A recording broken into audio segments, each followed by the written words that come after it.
अरे ठीक है, करता भी, मेरा दूसरा दिमाग खराब चल रहा है। अरे करता रहे, अभी अभी आज मत कुछ बोला, आज मैं मेरे दूसरे प्रॉब्लम चल रहे हैं। तो आज आज सिस्टम हैंग है अपना। हाँ बहुत हैंग है। अरे क्या हुआ, मतलब क्या? अरे बीवी बीवी है तो कुछ झगड़े वगड़े नहीं होते क्या हमारे? हाँ। ये पकड़, किसका बॉटल, ये रखो उधर। ओके मालिक, सो गुड आफ्टरनून मालिक। Hopefully everybody is doing good. And आशा करता हूँ कि आप तोड़ करेंगे मालिक। तो भारत माता की जय। तो बेसिकली सबसे पहले अपन स्टार्ट करते हैं, कंप्लीट करते हैं कंपाइलर का कॉन्सेप्ट। कंपाइलर में अपन ने जो जो क्वेश्चन ये दिखे हैं उसके क्लोज कर लेते हैं। ओके। तो once we close that one, उसके बाद अपन चालू करेंगे आज सोगा। सोगा के कंटेक्स में चालू किया जाएगा, सोगा के बाद फिर देन आगे का फ्लो। तो बढ़िया से ओके आ जाइए। मैं आपको एक क्वेश्चन बता देता हूँ। ये सारे क्वेश्चन निगोशिएबल इंस्ट्रूमेंट के, एक एक डिस्कस करते हैं, एक एक क्लोज करते हैं। ओके। पेज नंबर थोड़ा सा आपको आगे पीछे देखना पड़ेगा, तो इसमें अभी आप एक अप्रोच रखिए, बिकॉज ये मेरा मेथड ही ऐसा है। ओके जिसमें इंडेक्स है, इंडेक्स में आपको अंदाजन पेज नंबर रहेगा ही जो अपन डिस्कस कर रहे हैं, और उसके बाद उसके रिलेटेड पेज में जाएंगे। ओके तो सबसे पहले RTP September 24। Okay RTP September 24 का आरटीपी का। Okay page number something around 105, मतलब 110 के रेंज में आ जाइए। 110 के रेंज में पेज नंबर आ जाएगा। और उसमें सितंबर 24 का क्वेश्चन 21 देखिए। क्वेश्चन 21 ये डायरेक्ट क्वेश्चन है। ओके ये क्वेश्चन आरटीपी का क्वेश्चन था, what are the negotiable instrument and what are the essential characteristics under negotiable instrument. ये सारे कैरेक्टरिस्टिक्स वो अपन ने कंबाइन पढ़े होते हैं, ये डायरेक्ट क्वेश्चन है। ओके तो इसी तरह का क्वेश्चन और एक आपको मिलेगा MTP 1 जून 24 में। किसमें? जून 24। ओके एक काम करिए, आपके एक नोटबुक रहेगी ना, नोटबुक में आप लिख के रखिए, नोटबुक निकाल लीजिए, कोई रहेगा पेज निकाल लीजिए, पेज बाद में चिपका देना। निगोशिएबल इंस्ट्रूमेंट के तो तोड़ मालिक उसके साथ में आपको समझ में आ जाएगा। एरन भाई गुड गुड आफ्टरनून तोड़ मालिक। रोहन भाई गुड आफ्टरनून तोड़ बड़ी। ओके निकाला buddy. Give the heading NI act के questions, questions of NI act. NI act के क्वेश्चन। ओके पहला डालिए first question, RTP September 24 question 21। RTP September 24 question 21। RTP September 24 question 21 second question. Okay done buddy है। Okay अच्छा इसका question एकदम simple है, what are the negotiable instrument essential characteristics. ये RTP में भी आया है, एमटीपी में सेम क्वेश्चन है वापस। MTP 1 जून 24, MTP 1 जून 24 क्वेश्चन 4B। तो आप ये वाला देख लेना, क्योंकि ये क्वेश्चन सिमिलर है तो मैं उस पर टाइम पास नहीं कर रहा, सेम ही क्वेश्चन है, बस एमटीपी में मिलेगा। क्लियर बड़ी? ठीक है ये होने के बाद आपके लिए अभी अपन प्रोमिसरी नोट की बात करते हैं। ये दोनों नोट करके हो गया। थर्ड क्वेश्चन, थर्ड क्वेश्चन लिखिए MTP 1 सितंबर 24। MTP 1 सितंबर 24। तो सितंबर 24 की MTP 1 ओके ये आई है 193 पेज पे, यानी समथिंग अराउंड 198 पेज पे रहेंगे तो मिल जाएगा। सर क्वेश्चन नंबर है इसका 6A2, 6A2 क्वेश्चन 6A2 देखिए पढ़िए। 6A2, 6A2 पेज नंबर 198 आगे बढ़ी। Okay Rama executes a promissory note in the following form. I promise to pay a sum of 10,000 after 3 months. Decide whether promissory note is a valid promissory note or not. Okay, page number 198, page number 198 है ना? Okay आगे मिला क्या? तो आपको एक statement दिया गया है और इसमें बोला गया कि वैलिड प्रॉमिसरी नोट है कि नहीं, ये देखिए। तो सबसे पहले एक बार ये क्वेश्चन देखने के पहले मैं आपको वापस रिकॉल करा दूं भाई। ओके वैलिड प्रॉमिसरी नोट के लिए सेक्शन क्या रहेगा? सेक्शन 4 था, अगर आपको याद है सेक्शन 4। ओके यहाँ पर सेक्शन 4 के कंटेक्स में, वैलिड प्रॉमिसरी नोट के कंटेक्स में ध्यान रखिए। वैलिड प्रॉमिसरी नोट किधर गए? बड़ी बड़ी बड़ी, अबे ये मैंने मार्किंग तो किया था ना अपन ने, तो ये क्यों नहीं हुआ मार्किंग? अरे ये माँ कसम, एक सेकेंड एक सेकेंड, गड़बड़ गड़बड़ गड़बड़, फाउंडेशन रिवीजन रिवीजन रिवीजन, अरे गड़बड़ हो गया रे भाई। अरे हाँ भाई हो जाता है, सब हो जाता है जिंदगी में साला। हाँ जिंदगी, जिंदगी कैसी है जिंदगी। क्या बड़ा बड़ी पेज नंबर क्या बोला रहे तुम लोग को अभी मैंने? 198। अच्छा ये टेडी बेयर की बात कर, हाँ मस्त टेडी बेयर है। ओके क्या बोला? हाँ जिंदगी का पॉइंट है। Okay Rama execute a promissory note in the following form, I promise to pay a sum of 10,000 after 3 months। क्या ये सही है कि नहीं देखते हैं। तो सबसे पहले ओके आपके रिवीजन प्रो बुक में आपने मैंने देखा है। ओके सबसे पहला क्या राइटिंग में है? हाँ एन एक्सप्रेस प्रॉमिस टू पे, देखा है भाई, आई ओ यू टू थोड़ा लिखा है, आई प्रॉमिस टू पे, ठीक है। द प्रॉमिस टू पे should be definite and unconditional, कहीं पर भी कंडीशन तो दिख नहीं रही है बड़ी, डेफिनेट भी है, okay. The promise note must be signed by maker, तो कोई साइन नहीं दिया है, तो एक sign by maker is missing technically, अगर मैं उसको देखा जाए तो साइन बाय मेकर। तो सर साइन बाय मेकर अगर क्वेश्चन में आया तो कैसे आएगा, एस डी, ओके, और उसके बाद उसका नाम रहेगा, समझा। कभी भी क्वेश्चन में अगर आया ना, क्वेश्चन में साइंड बाय मेकर करके है, तो ये एस डी लिखेंगे और उसके बाद नाम लिखेंगे एटी करके, तो ये इसका मतलब क्या हो गया, साइंड बाय मेकर। तो कहीं ना कहीं साइंड बाय मेकर मिसिंग है, देख लेते हैं। प्रॉमिस टू पे मनी ओनली, पैसा ही है ना भरी ये क्वेश्चन में, ठीक है। उसके बाद promise to pay certain sum, क्या सर्टन सम ही है, yes. And most important, the maker and pay must be certain definite and different person, okay, ये वाला पॉइंट। और स्टैंपिंग, स्टैंपिंग का कंटेक्स्ट तो इसमें कहीं पर भी ये डिस्कशन में नहीं आता है, स्टैंपिंग का कंटेक्स्ट से ज्यादा, okay. Technically I promise to pay a sum of 10,000 after 3 months, Rama, पहली बात एस डी रामा करके नहीं लिखा है, ठीक है, पहला सिनारियो। दूसरा सिनारियो सबसे इंपॉर्टेंट पॉइंट है, आई प्रॉमिस टू पे सम, ओके, प्रॉमिस टू पे आ गया, सम आ गया, 10,000 आ गया, 3 मंथ्स आ गया। प्रॉब्लम ये है किसको देने वाला है, ओके, तो किसको देने वाला है, तो दो जन को है। अगर मैं नाम लिखता हूं तो ऑर्डर, और नाम छोड़ता हूं तो बेरर, पर आपको याद होना चाहिए प्रॉमिस नोट बेरर हो ही नहीं सकता, याद रखने का, क्योंकि सर क्यों नहीं हो सकता, आरबीआई ने बोला हुआ है, अगर प्रॉमिस नोट बेरर बन गया तो वो क्या बन जाएंगे, bank note, bank note and currency note, is that point clear. तो यहां पर अगर मैं लिखूंगा तो सर क्या लिखूंगा, सेक्शन 4 के हिसाब से मैं बोलूंगा कैरेक्टर्स ऑफ प्रॉमिसरी नोट है, जितने कैरेक्टर्स आपने लिख लिया अभी, कितने कैरेक्टर लिखेंगे अपन, 6-7 जो कैरेक्टर्स है वो लिखेंगे। फिर इसके बाद बोलेंगे इस रामा के इसमें कैरेक्टर क्या क्या है, ओके। सबसे पहला मैचिंग क्या नहीं है, सबसे पहले ये है, ओके, क्या नहीं है, साइन नहीं है। दूसरा सिनारियो, इसके अंदर किसका नाम नहीं है, पे का नाम नहीं है, तो इसका मतलब ये प्रॉमिसरी नोट क्या बन गया, बेरर बन गया, और ये बेरर बन गया, इसलिए प्रॉमिसरी नोट इशू नहीं हो सकता, क्योंकि promissory note issue bearer issue करना इज नॉट परमिटेड। किसने रोका सर, निगोशिएबल इंस्ट्रूमेंट ने नहीं रोका, आरबीआई ने रोका।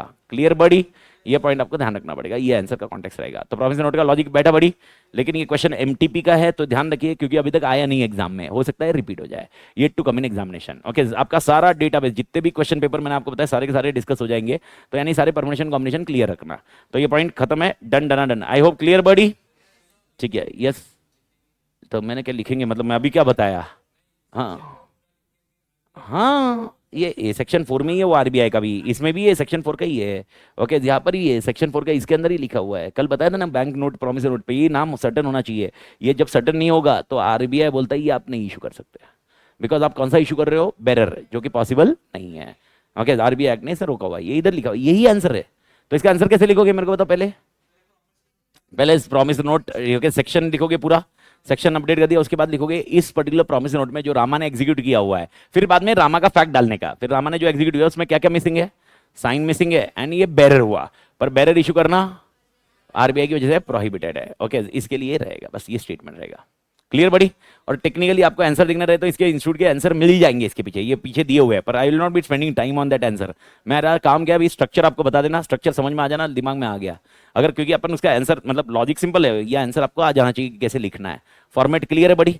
बस अभी मतलब अभी देखो, आज अपन ऑलमोस्ट ये आपके 30 और 30 नहीं 35 और क्वेश्चन है पूरे सिलेबस में निगोशिएबल इंस्ट्रूमेंट के। अभी आपके पास डेटाबेस आ जाएगा, डेटाबेस आने के बाद कल इसके ऊपर लिखना चालू कर लीजिए, 2-3 आंसर एक साथ में लिखते रहिए, खत्म हो जाएगी, प्रैक्टिस हो जाएगी आपकी कल। लेकिन ये इमेजिन करके मत लिखिए कि मेरे को लिखना कैसे, वो प्रैक्टिस होगी, लिखने की प्रैक्टिस का कंटेक्स्ट नहीं है, ओके। आपका क्या है, स्पीड, स्पीड और रिकॉल करते रहिए। तो कल सुबह उठने के बाद सबसे पहले एक, अभी एग्जाम्पल ये क्वेश्चन लिख देने का, सेक्शन 4 का प्रॉमिस नोट याद रखने की कोशिश करिए, और हो सकता है तो ट्राई करिए 2 दिन 3 दिन आप देख के लिखिए, तीसरे दिन चौथे दिन जरूरत ही नहीं पड़ेगी देखने की वापस। तो this is how the flow comes into picture. तो पहला पॉइंट अपने को समझ में आ गया, क्वेश्चन क्या क्रैक करना है, क्वेश्चन क्रैक करने के बाद दूसरा क्या देखना है अपने को, ओके, उसका रिवीजन कर, मतलब रिवीजन करके उसका आंसर लिखने रहने का, आंसर लिख के क्या बढ़नी है, स्पीड। तो मैं आंसर लिखने भी क्यों बोल रहा हूँ, इट इज नॉट कैसे लिखना है, कैसे लिखना है तो मैं बता ही रहा हूँ आपको, पर ये मैं कैसे लिख रहा हूँ ये बता रहा हूँ, तो आप थोड़ा सा समझिए, जो मैंने आपको बताया था D1 पे भी मैं आपको बता रहा हूँ। मैं अगर स्पीड मेंटेन नहीं करूंगा तो अपना बैच ही कभी कंप्लीट नहीं होगा, तो मेरा स्पीड रहेगा, अभी जो मैं क्वेश्चन डिस्कस कर रहा हूँ L be in speed that one, okay. पर ऐसा भी नहीं है रैपिड रिवीजन है, बट लॉजिकली स्पीड में हूँ मैं, थोड़ा सा मैनेजेबल स्पीड में है। आप बस उसको फ्लो देखिए, मैं आंसर समझा रहा हूँ उसको देखिए, और उसके आंसर कैसे लिखना है ये समझ लीजिए, और ये समझने के बाद आप उसके ऊपर थोड़ा सा हार्डवर्क कर लीजिए। हार्डवर्क मतलब क्या है, इट्स ओनली वापस going through and going through point, okay. Question में क्या मिसिंग है, क्या आना चाहिए, मैं आपको वो हाईलाइट करते जा रहा हूँ, और क्वेश्चन के इसी तरह से पैटर्न में देख लीजिए। अब ये पैटर्न आपको वापस मिलेगा नहीं, ये क्वेश्चन एक ही बार आया हुआ है, ये जो अभी मैंने दिया है एमटीपी का। तो अब मेरे को बताओ, अगर ऐसा दूसरा क्वेश्चन का तरीका भी आ सकता है, आई प्रॉमिस टू पे टू मिस्टर एक्स इफ या ओके बरोबर है, तो मिस्टर एक्स आ गया तो डेफिनेट पर्सन आ गया। ओके ये बरोबर चल जाएगा। आई प्रॉमिस टू पे mister x okay 50,000 of net profit which I will be earning in next 1 year. Okay ये कंडीशनल पॉसिबल नहीं होगा। ओके तो ये पर इसका आंसर कैसे होगा, यही लिखना होगा। क्या लिखना होगा, सेक्शन ये लिखना होगा, ये लिखना होगा और इसके बाद लिखना होगा कि ये प्रॉमिस नोट वैलिड नहीं है। ओके हाँ रेट ऑफ इंटरेस्ट चल जाएगा, रेट ऑफ इंटरेस्ट में कोई दिक्कत नहीं है। ओके हाँ डेफिनेट रहेगा। अगर मैं भाई बोल रहा हूँ 10,000 है, 10,000 का 10% या, लेकिन अगर मैं ऐसा बोल रहा हूँ 10% of net profit which I will be earning, नहीं चलेगा। 10% of net profit which I earn last year which is 20,000 rupees, it's okay. जो हो चुका है उसके ऊपर दे सकते हैं, कैलकुलेटिव परसेंटेज हो सकता है, कैलकुलेटिव जैसा चाहिए वैसा हो सकता है, कोई दिक्कत नहीं है। लेकिन फ्यूचर की कंटीजेंसी के ऊपर नहीं हो सकता। कंटीजेंसी पे देना है तो कैसा होना चाहिए, सर्टन। सर्टन मतलब क्या होगा, डेथ वाला कॉन्सेप्ट, बस उसके अलावा और कोई लॉजिक लगाइए मत। शादी का भी बोला तो भी सर्टन नहीं है। यस बढ़िया कर देने का। ओके मैं वो देखो, मैं जब तक जा रहा हूं मैं आपको बताते जाऊंगा, मैं आपको बताऊंगा वो एक बार 2 3 4 दिन जाने दीजिए। मैंने जो कल भी बोला था कि 7 दिन जाने दीजिए, 7 दिन के बाद आप धीरे धीरे मैच्योरिटी आएगी। मैच्योरिटी आने के बाद मैं आपको बताऊंगा कस्टमाइज कब करना है। स्टार्टिंग में कस्टमाइज करते मत बैठिए। 1:45 बैठ पेपर आया, 15 मिनट में डिसाइड कर लीजिए कौन सा क्वेश्चन लिखना है। क्वेश्चन 1 तो कंपलसरी है, उसके बाद कौन सा क्वेश्चन लिखना है ये डिसाइड करिए। 2 बजे क्वेश्चन लिखना चालू किए, तब कोई कस्टमाइजेशन नहीं, इज्जत से आंसर लिखिए। जो पूरा पूरा आंसर है रिलेवेंट है। हाँ पर पूरा कब नहीं लिखना है, कब लिखना है ये देखना। अभी एग्जांपल चैप्टर यूनिट 1 में अगर देखोगे एसेंशियल्स ऑफ वैलिड ऑफर, अब उसमें 9 पॉइंट है और क्वेश्चन एक केस स्टडी पे आता है। एक लालमन शुक्ला वर्सेस गौरी दत्ता एक केस स्टडी है। ओके अगर वो कोई नहीं घूम गया, ऑफर शुड बी कम्युनिकेटेड। अब खाली question offer should be communicated के ऊपर आया है एंड आप भाई ऑफर के सब वैलिड रिक्वायरमेंट आप 9 के 9 पॉइंट लिख रहे हो, फिर बाद में ऑफर कम्युनिकेट बता रहे हो, ये लॉजिक नहीं बैठता। ओके जिधर वो रिलेवेंट कंटेंट है उधर वो रिलेवेंट कंटेंट उठाना है। ये रिलेवेंट कंटेंट इसमें सिर्फ ये एक पॉइंट पे डाल रहा हूं, ये छोटा सा आंसर है, कंसाइज आंसर है, this can be written very point. हाँ देखो आपको ये मैं वही बोल रहा हूं, मैं आज बता दूंगा तो अपन आज क्या जो वो क्लोज नहीं कर पाएंगे, इसको फॉर्मेट बनवाना है। अपन डिस्कस कर रहे हैं, एक 4-5 दिन जाने दीजिए, 7 दिन जाने दीजिए। 7 दिन के बाद अपने को समझा दो कस्टमाइजेशन कैसे करना है। कस्टमाइजेशन कब होगा, मानो जब आपके पास वॉल्यूम आएगा। अपन एक चीज फॉर्मेट फिक्स कर देने का गड़बड़ कर दोगे आप। ओके तो फॉर्मेट फिक्स नहीं होगा, सिचुएशन बेस अपने को चेंज करना पड़ेगा। पहला पॉइंट मार्क्स कितने के लिए, सेकंड पॉइंट वो आंसर कब लिख रहे हो। अगर वो 2 बजे लिखना चालू कर रहे हो उसका अप्रोच अलग होगा, और यही चीज 4:30 बजे लिख रहे हो अप्रोच अलग होगा।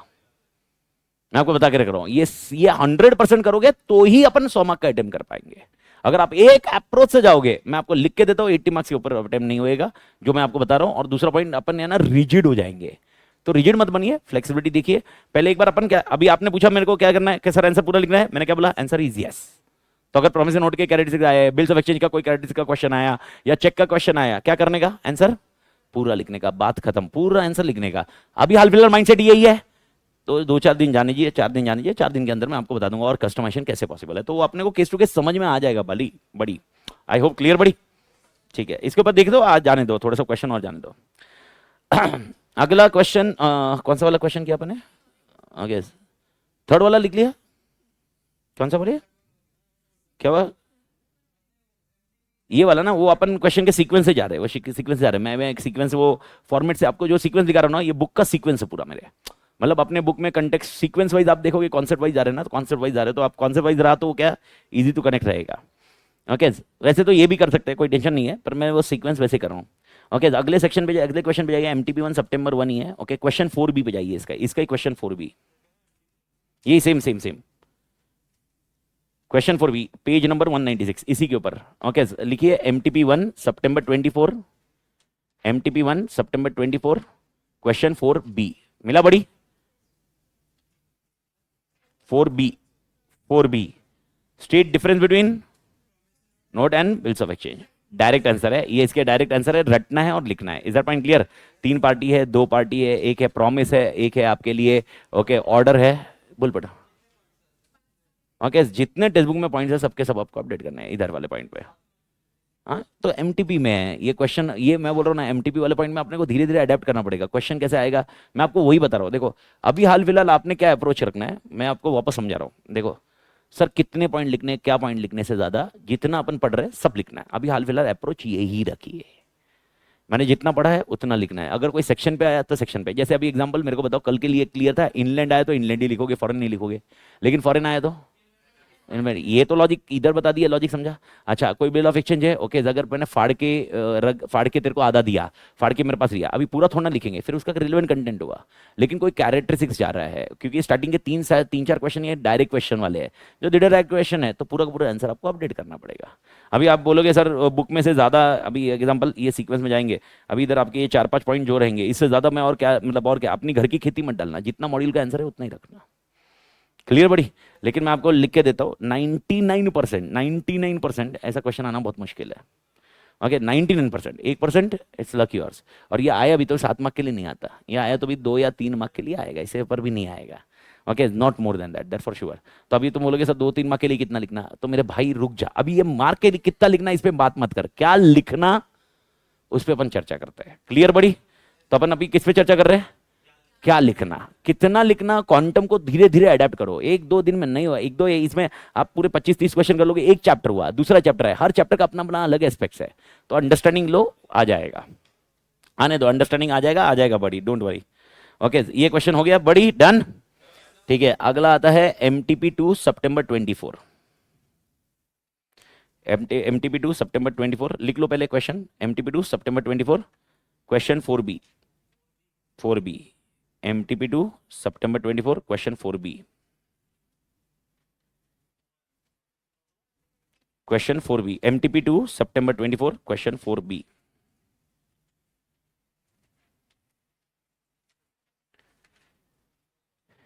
MTP2 September 24 क्वेश्चन 4B मिला बड़ी।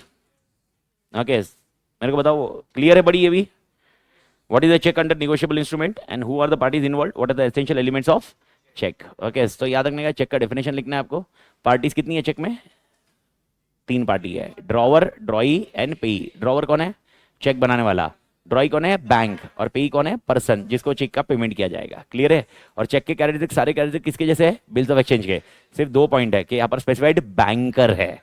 क्लियर है बड़ी। ओके ये याद रखिए, है और एक एडिशनल पॉइंट का बड़ा, ये डायरेक्ट क्वेश्चन है इसलिए मैं इसमें पंचायती नहीं कर रहा।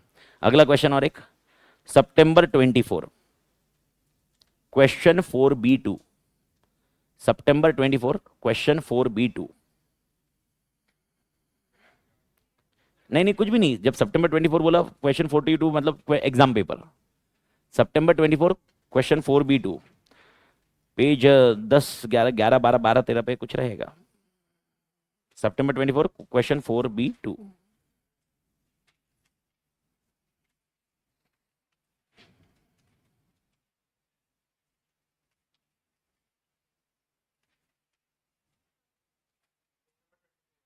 Page number 22-23।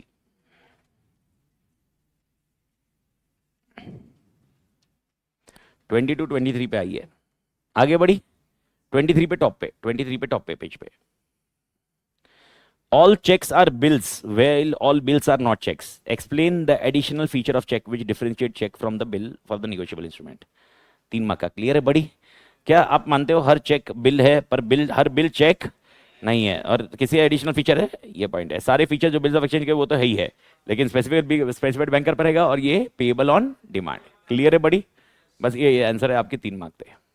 ओके अभी आप बोलोगे सर इसमें और क्या, सर क्या बिल्स ऑफ एक्सचेंज के सारे पॉइंट ऊपर के लिखूं क्या, अरे जरूरत ही नहीं है उसमें, क्योंकि उन्होंने क्वेश्चन क्या पूछा हुआ है। Okay all cheques are bills while all bills are not cheques. Explain additional features, क्या समझाना है इसमें, एडिशनल फीचर चाहिए किसके, चेक के। तो अपने को एक्स्ट्रा देने की जरूरत नहीं है, मतलब वो बिल्स ऑफ एक्सचेंज के लिखने की जरूरत नहीं है। ठीक है, मेरे ख्याल से ये डन है। ओके तो यहाँ पर बिल्स ऑफ एक्सचेंज हो गया, चेक हो गया। चेक के बाद आपका आता है, ओके अभी फॉरेन इनलैंड बिल के 3 क्वेश्चन है, तीनों पेपर के मैं लिख रहा हूं अभी, पर तीनों के क्वेश्चन सेम है, तीनों के क्वेश्चन सेम है, तो अपन लिख रहे हैं इसमें से कोई भी एक देख लेंगे अपन, तीनों के क्वेश्चन सिमिलर ही है। ओके सब सेक्शन 11-12 का September 24 का question 6A2, September 24 question 6A2, 2 समझ, सब पॉइंट छोटा पॉइंट 2, ठीक है। दूसरा है MTP2 Jan 25, MTP2 Jan 25, उसका भी क्वेश्चन नंबर पिछले वाला सेम ही है, question 6A2। And RTP Jan 25, RTP Jan 25 question 24, RTP Jan 25 question 24। Clear बड़ी? तीनों इसमें जाते हैं। ओके तो एक कोई भी पेपर में जाते हैं। ओके आरटीपी जैन 25 का चले जाते हैं। RTP Jain 25 question 24। RTP Jain 25 86 page पे आ जाइए। क्वेश्चन 24 पेज नंबर नहीं 90 पे आएगा। 90 पे 90 पे आइए। मैं अंदाजन पेज बोलता हूँ ताकि वो स्टार्टिंग का देखा हुआ। 90 पे आइए पढ़िए।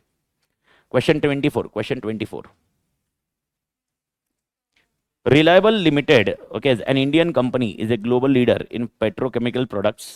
For payment of the sale price of machinery imported from LX Manufacturing Limited, a US-based company, the exporter, the Indian company drew a bill of exchange on Manish, a resident of Mumbai, India, who accepted the bill at Mumbai, payable to the exporter in Los Angeles, USA. Decide whether the bill of exchange is an inland instrument or foreign instrument. Assuming that bill of exchange was signed by the authorized person. कौन सा रहेगा बड़ी? Inland. Inland क्यों हुआ? Drawn in India पहली condition, और दूसरा on air drawn on and resident in India. Okay technically ये थोड़ा सा एम्बिग्विटी था इसका पहले का पॉइंट, पर ये इस पे क्लैरिटी मैंने देख लिया है इस पे पॉइंट पे। मैं आपको एक चीज बता के रख रहा हूँ। ओके क्योंकि देखो इंस्टीट्यूट के कुछ आंसर्स है उसमें एम्बिग्विटी और वो गलत है। मेरे को ये दो आंसर्स है, एक आंसर इसमें बताऊंगा और एक आंसर इसमें, क्लियरली गलत है, और मैं आपकी इसको थियरी कंपेयर करके बताऊंगा। आप थियरी देखो और एक्चुअली आप देख लेना। मतलब मैं उसमें कुछ ऐसा नहीं बोल रहा हूँ कि मैं आपको वो कुछ और अलग बता रहा हूँ, मैं मेरा जजमेंट दे रहा हूँ। इंस्टीट्यूट की थियरी पढ़ो और इंस्टीट्यूट ने जो आंसर दिया वो देखो, दोनों गलत है, मतलब दोनों मैच नहीं है, दोनों कंटेक्चुअली सही नहीं है, लेकिन इंस्टीट्यूट ने वो आंसर वो दिया हुआ है। तो मेरे हिसाब से वो आंसर गलत है, मैं तो पढ़ाते वक्त वही बता रहा हूँ, और इंस्टीट्यूट के हिसाब से आंसर वो है। तो उसके ऊपर क्या करना है वो आपका चॉइस प्रोसेस है। मेरा सजेशन रहेगा जो कॉन्सेप्चुअली करेक्ट है वही रखो, क्योंकि ऐसा हो सकता है इंस्टीट्यूट ने वो आंसर है वो बाद में नोटिफाई कर ले, कोई अपडेट रखे। आप समझ रहे हो? देर में भी आंसर चैट जीपीटी से कॉपी कर लिया होगा, डायरेक्टली डाल दिया होगा, दिमाग नहीं लगाया होगा, रिव्यू नहीं किया होगा बरोबर। मैं आपको दिखा रहा हूँ ऐसा है, ऐसा है। अभी आप बोलोगे सर ये तो रिस्क है, अभी क्या करें उसमें, अभी ये पॉइंट तो रहेगा। क्योंकि एक एग्जांपल आपको मेरे ख्याल से मालूम होगा, इनको हिट इंस्ट्रूमेंट, इनको हिट इंस्ट्रूमेंट में तो ऐसे ही पॉइंट है। तो इसमें ये पॉइंट पे आपको ये ध्यान रखना ये करेक्ट है, इसमें पॉइंट ध्यान रखना। ड्रॉन, मैं वापस बोल रहा हूँ, ड्रॉन इन इंडिया पहली कंडीशन, दूसरा पेएबल इन इंडिया और payable to resident of India और ड्रॉन अपॉन रेसिडेंट इंडिया, भले ही वो पेएबल आउटसाइड इंडिया हो फिर। ओके अगर ड्रॉन भी अगर रेसिडेंट इन इंडिया पे बनाया होगा तो भी वो कौन सा बिल होगा? इनलैंड। ओके ये क्वेश्चन आप तीनों के तीनों मैच कर सकते हो, तीनों के तीनों सिमिलर ही है। Is that point clear? ये सितंबर के पेपर में आ चुका था, एमटीपी के इसमें भी था, ये आरटीपी में भी था। ओके सिमिलर क्वेश्चन है, सेम कॉन्सेप्ट में जा रहा है, कोई दिक्कत नहीं है। आई होप ये लॉजिक समझा सबको। तो इसमें आंसर कैसे लिखोगे?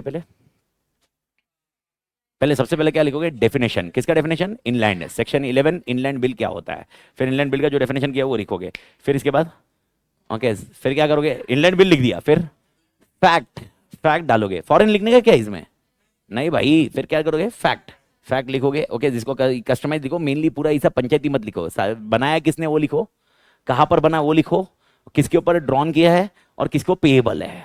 फिर आप कंक्लूडिंग पॉइंट लिखो कि ये बिल कहां पर बना हुआ है? India, drawn upon resident of India, even if it is payable outside India but it is drawn upon Indian resident, therefore bill is inland bill. Clear? Clear बड़ी? ये खाली बिल में किस्सा हो सकता है, प्रॉमिस नोट और चेक में नहीं हो सकता। ओके प्रॉमिस नोट में अगर मेकर है तो पेई होगा। ओके तो वहां पर ड्रॉन अपॉन नहीं होता, उधर क्या होगा? Payable to.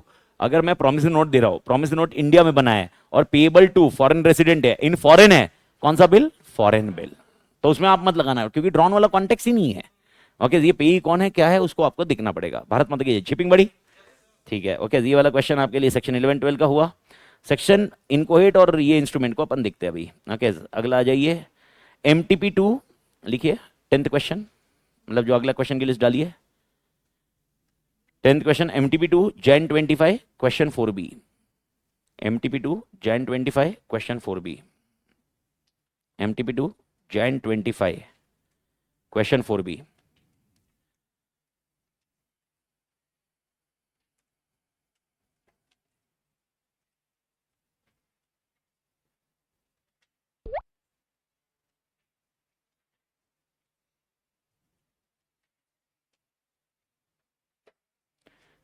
क्वेश्चन 4B मिला बड़ी?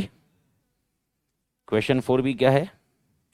इनकोहेट एंड एम्बिगुअस इंस्ट्रूमेंट। तो इसको तो कुछ करने की जरूरत नहीं है, डायरेक्ट ही है। ओके सेक्शन कौन सा है? इनकोहेट का और एम्बिगुअस के, इनकोहेट का 20, एम्बिगुअस का 17। ओके 17 एंड 20, क्लियर है बड़ी? ओके तो इसके डेफिनेशन लिखने हैं। इनकोहेट इंस्ट्रूमेंट कौन सा होता है? इनकम्प्लीट इंस्ट्रूमेंट होता है। ओके और उसको फिल कौन करता है? फिल कौन करता है? होल्डर। क्या होल्डर इन ड्यू कोर्स नहीं कर सकता? होल्डर इन ड्यू कोर्स नहीं कर सकता? कर सकता है। ओके दोनों के केस में लाइबिलिटी अलग होगी। होल्डर की liability up to the transaction, और होल्डर इन ड्यू कोर्स की liability up to the stamp fix. Okay अगर आप थियरी पढ़ोगे तो सेम आंसर मिलेगा। इंस्टीट्यूट का क्वेश्चन है और आंसर उन्होंने सजेस्ट आंसर में गलत दिया है, और उन्होंने होल्डर इन ड्यू कोर्स को भी उन्होंने लिमिट की अमाउंट की, जो कि टेक्निकली मतलब कंप्लीटली गलत आंसर है, लेकिन इंस्टीट्यूट के सजेस्टेड आंसर में वैसा है, तो उसके ऊपर अपन चर्चा नहीं करेंगे। मैं आपको बता दूंगा दोनों केस, आपको क्या करना है वो देख लीजिए। मेरे हिसाब से आप पूछोगे तो मैं आपको क्लियर कर बता रहा हूं, भाई यार लॉ ने लिखा है, तुम लॉ को कैसे ओवरराइड कर रहे हो? देखो जिधर एम्बिग्यूटी है उधर डिस्कशन पॉइंट आएगा। तो ये वाले क्वेश्चन में तो कुछ नहीं, ये वाले क्वेश्चन में दिक्कत नहीं ना बड़ी, ठीक है। इसका दूसरा वाला क्वेश्चन भी सिमिलर है। ओके सेम है ये लिख लीजिए, खाली नंबर लिख लीजिए। 11th वाला MTP2 जून 24, क्वेश्चन 4B सेम है, समझा? सेम आया, ये गया। अब अगला 12th क्वेश्चन लिखिए यही पॉइंट पे। Jan 25 question 6A1, Jan 25 question 6A1। Okay page number 5 पे आ जाइए, 5 पेज नंबर 5 पे आ जाइए, पढ़िए एक बार क्वेश्चन को क्लोज करिए। Anjali purchased various cosmetic products worth ₹15,000 during the last week from Sushil, a shopkeeper, on credit of 1 month. मिल रहा है क्या सबको बड़ी? ठीक है सब लोग मेरे साथ। After a fortnight, she makes out a blank promissory note, signed it and delivered to Sushil, who further endorse it to Manish for the payment of his dues. यानी मेरे को बताओ किसके ब्लैंक प्रॉमिस नोट है? Blank promise note है। Okay समझा बड़ी? Okay blank promise note. अभी उसकी वजह से क्वेश्चन देखो ट्विस्ट है। ब्लैंक प्रॉमिस नोट और किसके नाम का था ये? ब्लैंक प्रॉमिस नोट है, signed it and delivered to whom? Sushil, who further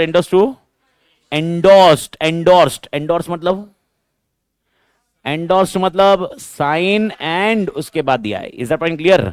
यानी यहां पर सुशील का नाम था, तो ब्लैंक किस सेंस में था? अमाउंट। ब्लैंक किस सेंस में था? देखो अगर नाम भी ब्लैंक होता तो एंडोर्स करने की जरूरत ही क्या थी? फिर तो खाली डिलीवरी करते ना पड़ी। I hope you are getting the point. ठीक है okay payment Manish who is holder in due course, filled up the due amount 17,000 from Sushil. यानी इसने कितना अमाउंट भर दिया उसमें? 17,000, और पहले वाले का कितना था? 15,000। and on maturity presented to Anjali for the payment, but she refused to pay because the amount filled up is more than agreed amount of 15,000. Okay, I hope ये समझ में आ रहा है बड़ी? It is to be noted that amount 17,000 is covered by the stamp affixed on it. यानी stamp कितने का लगा है? तो 17 लिमिट में है। Referring to the provision of negotiable instrument act, decide whether Anjali is liable to honor promissory note of 17,000. Technically yes, technically 101% yes है। Technically मैं इसलिए बोल रहा हूं क्योंकि मॉड्यूल ने, इंस्टीट्यूट ने जो अभी सजेस्टेड आंसर रिलीज किया है उसमें उसको नो किया है, और मेरे को नहीं मालूम क्यों किया है। ओके मैं आपको इसके दोनों वीडियो दिखा रहा हूं। आप बोलोगे सर नहीं टेक्निकली, फिर आप गलत जा रहे हो। मैं आपको बता देता हूं, इंस्टीट्यूट की मॉड्यूल बता रहा हूं, मेरी मॉड्यूल तो छोड़ दो, मतलब इंस्टीट्यूट की मॉड्यूल का कॉन्टेक्स्ट बताता हूं। ICAI का ये कॉन्टेक्स्ट में आप देखो, रीजन कुछ भी नहीं दिया, रीजन बोलते नहीं कर सकते। बस मैं आपको दोनों बता देता हूँ, ये क्यों मैं बता रहा हूँ आपको, दोनों के एंगल से बता रहा हूँ। ओके तो सबसे पहले ओके मैं just study material new scheme में जाता हूँ, फाउंडेशन में जाता हूँ, फाउंडेशन में गया, इंग्लिश मीडियम में गए अपन, इंग्लिश मीडियम में बिजनेस लॉ में गए, May 25 का पेपर है। ओके ये गया बिजनेस लॉ में, जा भाई। ओके इसमें गए, निगोशिएबल इंस्ट्रूमेंट में गए, सबको बराबर दिख रहा है बड़ी? निगोशिएबल इंस्ट्रूमेंट खुल रही बड़ी? ओके अब इधर देखो, आप मेन कंटेंट की बता रहा हूँ मैं, कब मेन कंटेंट। मेरा डिस्कशन तो छोड़ ही दो। इनकोहेट इंस्ट्रूमेंट स्क्रीन पे दिख रहा है सबको? ओके ये पैराग्राफ छोड़ो एक बार के लिए। Liability on drawing the inchoate instrument पढ़िए। The person signing and delivering, okay the person signing and delivering दिख रहा है बड़ी? द पर्सन, ये पैराग्राफ है, the person signing and delivering the inchoate instrument is liable to both holder and holder in due course, however there is a different in their respective rights. समझ में आ रही है? ठीक है, English ही है। The holder of such instrument can not recover the amount in excess of amount intended to be paid by signer. यानी holder maximum कितना रिकवर कर सकता है? जितना इंटेंशन ट्रांजैक्शन, याद आ रहा है? Holder in due course can however recover any amount on such instrument provided it is covered bye stamp effects. तो आपके हिसाब से क्या लग रहा है, होल्डर इन ड्यू कोर्स कितना रिकवर कर सकता है? जितना स्टैम्प का अमाउंट है। और बेयर एक्ट बता रहा हूं, इसका बेयर एक्ट, इंस्टीट्यूट ने यही दिया आंसर, फिर भी दिमाग मतलब मेरे को तो समझा ही नहीं क्या।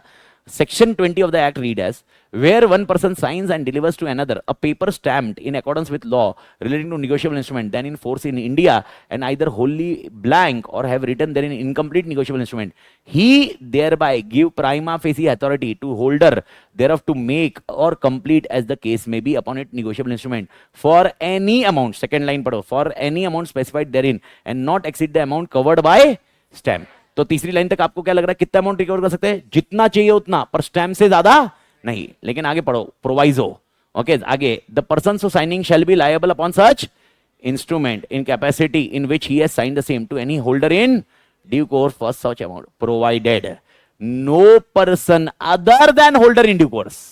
क्या लिखा? No person other than holder in due course. यानी होल्डर इन ड्यू कोर्स को कर से छोड़ दो, होल्डर इन ड्यू कोर्स को छोड़ दिया, उसके अलावा shall recover from the person delivering the instrument anything in excess of the amount intended by him to the paid thereunder। यानी होल्डर इन ड्यूस को उसको छोड़ दिया, बाकी कोई भी होल्डर रहा वो कितना रिकवर कर सकता है? जितना इंटेंशन है। पर होल्डर इन ड्यू कोर्स जितना स्टैम्प, प्रोवाइजर में भी लिखा है ना, provided no person other than बोला है ना, तो other than holder in due course को तो एग्जाम में डाला है। तो आई होप थियरी से समझ में आया। तो थियरी से मेरे को बताओ इस क्वेश्चन में पढ़ने में क्या लगता है? ओके इसमें मनीष कौन है? Manish holder in due course है। किधर लिखा हुआ है? क्वेश्चन में दिया है, इन लोग ने क्वेश्चन में दिया है होल्डर इन ड्यू कोर्स है। ओके एंडोर्स किया हुआ है, क्वेश्चन में क्लियर है सब कुछ। तो क्या मनीष 17,000 रिकवर कर सकता है? ठीक है, पर इंस्टीट्यूट का आंसर भंगार है। आई डोंट नो, मतलब इस पे तो मेरे को तो बहुत सरप्राइज है। इसमें मेल मैंने डाला हुआ है पर मेरे को अभी तक कोई रिस्पॉन्स नहीं मिला इसका। ओके बट मतलब जब तक कोई रिस्पांस नहीं आएगा तब तक मैं आपको कुछ और क्या बताऊं। बस मैंने आपको यही एक क्वेश्चन में, और एक क्वेश्चन एक इसका मिलेगा आपको इंडियन कॉन्ट्रैक्ट का, बिलमेंट का, उसमें एक वैसे ही कंफ्यूजिंग मिला हुआ है। Okay previous year question paper new scheme, एक क्वेश्चन पेपर है सब, सजेस्टेड आंसर चाहिए। एक मिनट, आधे टाइम तो साला ये दिखते रहते। ओके किधर आया suggested answers, suggested answers foundation Jain 25 business law. कौन सा क्वेश्चन है अपना ये? क्वेश्चन नंबर 6 का ए का 2, 6 का ए का 2, 6 का ए का 1 ना, 6 का।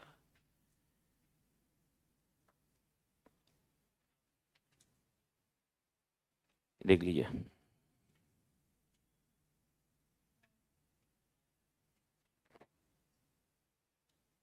तो ये एक थोड़ा सा पॉइंट है जो आपको हैंडल करना पड़ेगा, क्योंकि इसमें इंस्टीट्यूट ने क्या बोला है। अब मेरे को बताओ, ये पढ़ के इनको कितना समझ में नहीं आ रहा है, वो दिया ही पॉइंट है।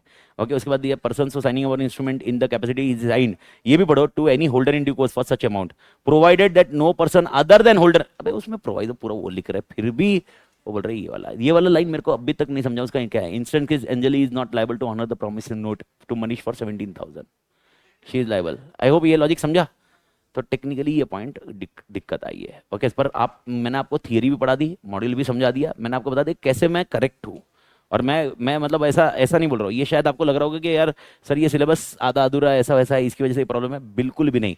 ओके मैं आपको बता रहा हूँ, ये आपके सिलेबस के पहले इंटरमीडिएट में ये सिलेबस था, और वो भी पूरा सिलेबस था, और उसमें भी 100 सेक्शंस थे, 100+ सेक्शन। तुम्हारे इसमें तो चुट्टू चुट्टू चुट्टू करके दिया हुआ है, 100+ सेक्शन थे, तभी भी पढ़ाता था, सेम आंसर था। कोई नहीं, और आपको चाहिए इसका पुराना वीडियो भी मैं दिखा सकता हूँ, मतलब मैं ऐसे अभी पहली बार पढ़ा रहा हूँ ऐसा नहीं है। ये मैं आपको इंटर का सिलेबस का देखोगे वीडियो, उसमें भी देखोगे सेम आंसर है।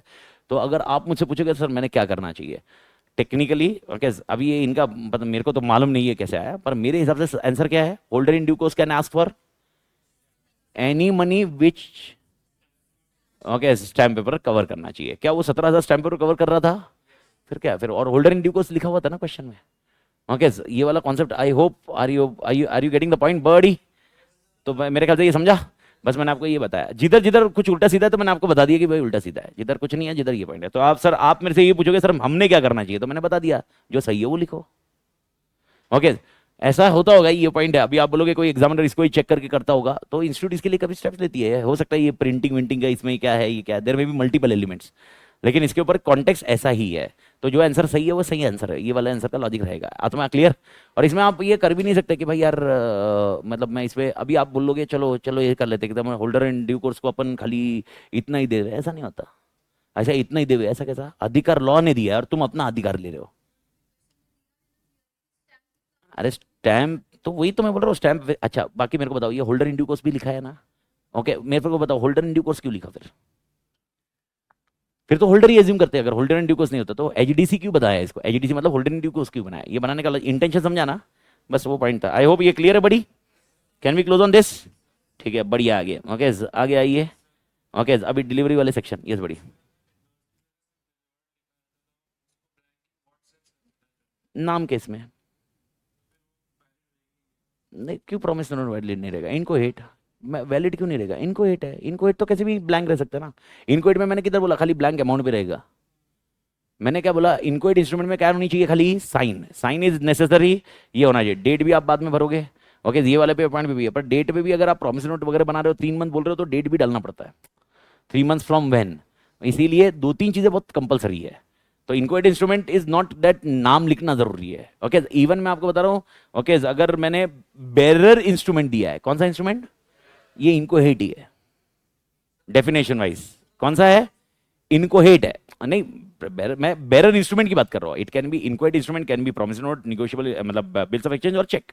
पर मैं बोल रहा हूं bearer instrument is also which instrument? Inchoate ही है। इनकोहेट का ही कॉन्टेक्स्ट आएगा। क्लियर बड़ी? ठीक है, मेरे ख्याल से तोड़ मालिक झेपा ना बड़ी।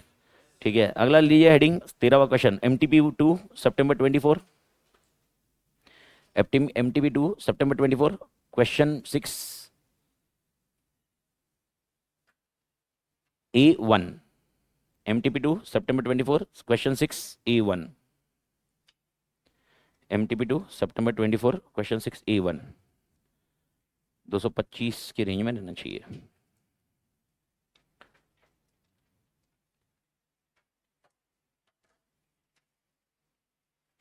पेज 219 पे आइए।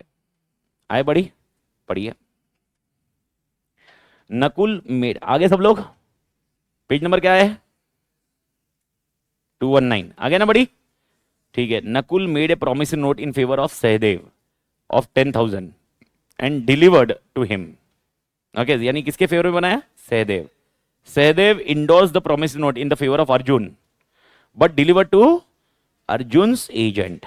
ओके, यानी किसको दिया? अर्जुन एजेंट को। Subsequently Arjun agent died. ओहो हो, दुखद घटना। And promissory note was found by Arjun in his agent table drawer. Okay, यानी मरने के बाद उसका टेबल चेक कर रहा। भाई कितना खराब है, not correct. Arjun sued Nakul for the recovery of promise note, whether Arjun can recover the amount under the provision of negotiable instrument. Yes, क्यों?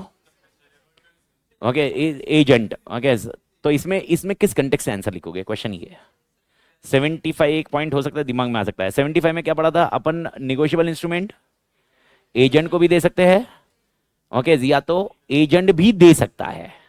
याद रखना, मैं वापस बोल रहा हूं, दोनों की क्लैरिटी लो। अगर आपके दिमाग में आ रहा है 75 एजेंट भी दे सकते हैं, तो एजेंट को देना दे सकते हो आप, एजेंट भी दे सकता है। ये भी कौन सा पढ़ा था? 75 में। और प्रेजेंटमेंट में, ओके, प्रेजेंटमेंट में, अच्छा एक बार प्रेजेंटमेंट का पढ़ो, प्रेजेंटमेंट का सिलेबस निकालो, नोट्स में पढ़ो प्रेजेंटमेंट, प्रेजेंटमेंट वाला पढ़ो एक बार, प्रेजेंटमेंट वाला पढ़ो, प्रेजेंटमेंट वाला पढ़ लो एक बार, बस मेरे को खाली क्लियर करना है आपको। प्रेजेंटमेंट वाला पेज नंबर क्या है? 103 पे। प्रेजेंटमेंट में क्या लाइन थी?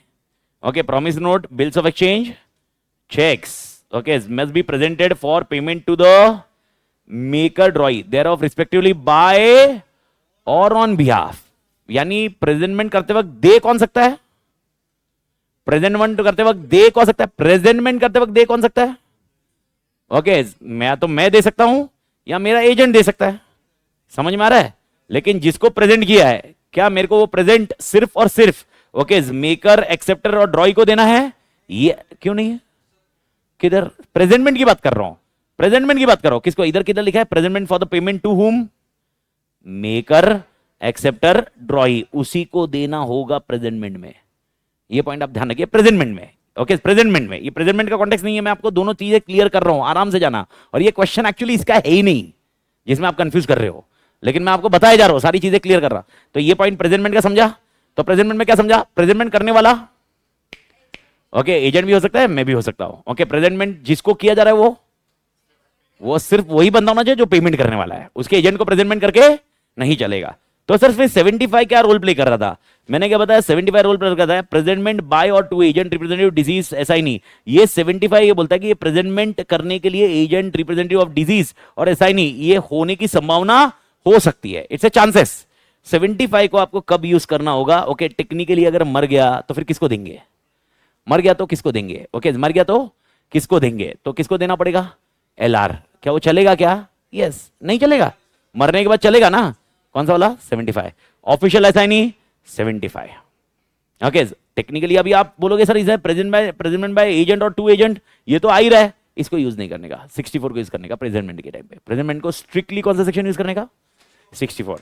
ओके ये दो समझे अभी बड़ी, ठीक है। ओके ये दो आने के बाद अब मेरे को बताओ, इस क्वेश्चन में आपने जो पढ़ा, ये क्वेश्चन अभी क्या प्रेजेंटमेंट का था, क्या क्वेश्चन क्या था, क्वेश्चन क्या प्रेजेंटमेंट के ऊपर बात कर रहा है, क्वेश्चन क्या बात कर रहा है, क्वेश्चन को देखो आप, है ना, कुछ उल्टा सीधा मत लिखना, क्वेश्चन देखो। क्वेश्चन बोल रहा है क्या अर्जुन रिकवर कर सकता है amount under negotiable instrument act, क्या अर्जुन रिकवर कर सकता है क्या amount. Okay question is can Arjun present कर सकता है कि नहीं, पूछा ही नहीं है।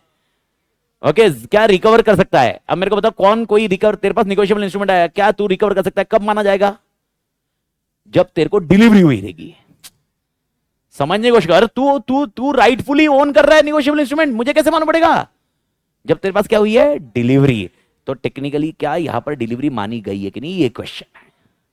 समझ में आया, डिलीवरी मानी गई है कि नहीं क्वेश्चन है। तो मेरे को बताओ डिलीवरी कितने प्रकार की होती है, दो, एक्चुअल और कंस्ट्रक्टिव। कंस्ट्रक्टिव डिलीवरी मतलब एजेंट को देना, क्या एजेंट को दिया हुआ डिलीवरी मानी जाएगी, यस। तो टेक्निकली यहां पर डिलीवरी मानी जाएगी। सेक्शन कौन सा है, 46 47 48, 46 47 48। तो डिलीवरी का सेक्शन कौन सा है, 46 47 अगर बेरर इंस्ट्रूमेंट है तो डिलीवरी से जाएगा, 48 अगर ऑर्डर इंस्ट्रूमेंट है तो एंडोर्स प्लस डिलीवरी। तो ये कौन सा सेक्शन है, किसका डिस्कशन है, ये डिलीवरी का, डिलीवरी। ओके समझ में आया बड़ी, ओके एवरीवन। मैं वापस बोल रहा हूं, मेरे को डिफरेंशिएट करके बताओ इस क्वेश्चन में, पंटर लोग समझा क्या इस क्वेश्चन में, क्यों मैं 75 के बारे में नहीं लिख रहा हूं, क्यों 46 के बारे में लिखा, क्या कैसे मालूम पड़ा इस क्वेश्चन में, मेरे को बताओ। तुमको क्वेश्चन में एग्जाम में क्वेश्चन समझ में आना चाहिए, बाकी आंसर का लॉजिक है, राइट सेक्शन नहीं लिखा तो काय का मेरा पापा भी मार्क्स नहीं देगा। समझ में आ रहा है, तो मेरे को बताओ कैसे मालूम पड़ा कि ये सेक्शन 75 नहीं पूछा जा रहा है, या भाई प्रेजेंटमेंट का नहीं है। पहली बात, कहीं पर प्रेजेंटमेंट वर्ड है नहीं, क्या यहां पर लिखा हुआ है क्या अर्जुन प्रेजेंट कर रहा है या अर्जुन का एजेंट प्रेजेंट कर रहा है, नहीं। क्वेश्चन है क्या अर्जुन के पास वो अधिकार है, क्या वो उस निगोशिएबल इंस्ट्रूमेंट पे पैसा मांग सकता है क्या। तो मेरे को बताओ कौन इंस्ट्रूमेंट पे पैसा मांग सकता है, जिसके पास इंस्ट्रूमेंट लॉफुली आया होगा, जिसके पास इंस्ट्रूमेंट सही नहीं आया होगा तो वो मांग सकता है क्या। तो जिसको इंस्ट्रूमेंट, निगोशिएबल का मतलब क्या होता है, निगोशिएट मतलब डिलीवरेबल, तो जिसके बाद डिलीवरी बराबर हुई है वो पैसा मांग सकता है। तो किसमें पैसा मांग सकता है क्या, यस। सेक्शन कौन सा रहेगा बड़ी, 46। क्लियर बड़ी। तो मेरे को बता इसमें क्या लिखेगा आंसर, कैसे लिखेगा, एज पर सेक्शन 46 के हिसाब से in negotiable instrument there should be a delivery, and delivery okay of two types, actual and constructive. फिर दोनों को समझाओ, ओके एक्चुअल क्या है और कंस्ट्रक्टिव क्या है, ये दोनों समझाने के बाद फिर बाद में बताओ इन करंट केस फैक्ट बताओ। फैक्ट में बताओ कि भाई यार यहाँ पर प्रोमिसरी नोट किसने दिया था, सहदेव। सहदेव ने किसको दिया, ओके नकुल ने दिया था, नकुल ने किसको दिया, सहदेव। सहदेव ने किसको दिया, अर्जुन। ओके एंडोर्स किया है, क्या किया है, एंडोर्स। एंडोर्स करके उसने डिलीवरी किया ना, किसको किया है, अर्जुन के एजेंट को।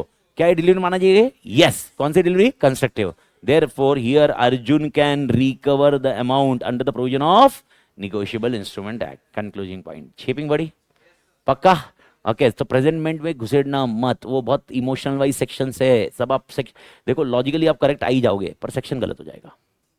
तो लॉजिकली सेक्शन में अभी आप बोलोगे सर एक काम करते हैं ना, सेक्शन ही गलत नाम लिखते ही नहीं है, साइलेंट रहते सेक्शन पे, सेक्शन ही नहीं लिखे अपन। तो भाई अब मेरे को बताओ फिर इंटेंशन, क्वेश्चन का इंटेंशन बरोबर लिखो। फिर अगर सेक्शन पे साइलेंट हो ना तो क्वेश्चन का इंटेंशन बरोबर लिखो। क्वेश्चन का इंटेंशन है क्या ये पैसा मांग सकता है, तो ये पैसा क्यों मांग सकता है। अभी आप बोलोगे इसका एजेंट के पास आया था इसलिए पैसा मांग सकता है, पर ये कैसे बोल रहे हो एजेंट के पास पैसा मांगेगा, क्योंकि डिलीवरी हुई थी। तो इंस्ट्रूमेंट आपके पास आना चाहिए, वो कैसे आना चाहिए, डिलीवरी के through. I hope this can V fridge now. अगला क्वेश्चन देखो, ओके, लिखिए अगला क्वेश्चन। MTP1 सितंबर 24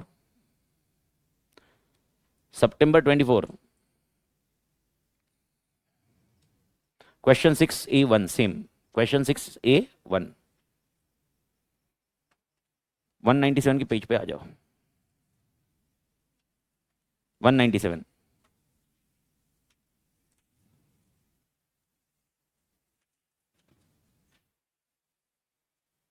तो रोहन एरन क्लियर है? बड़ी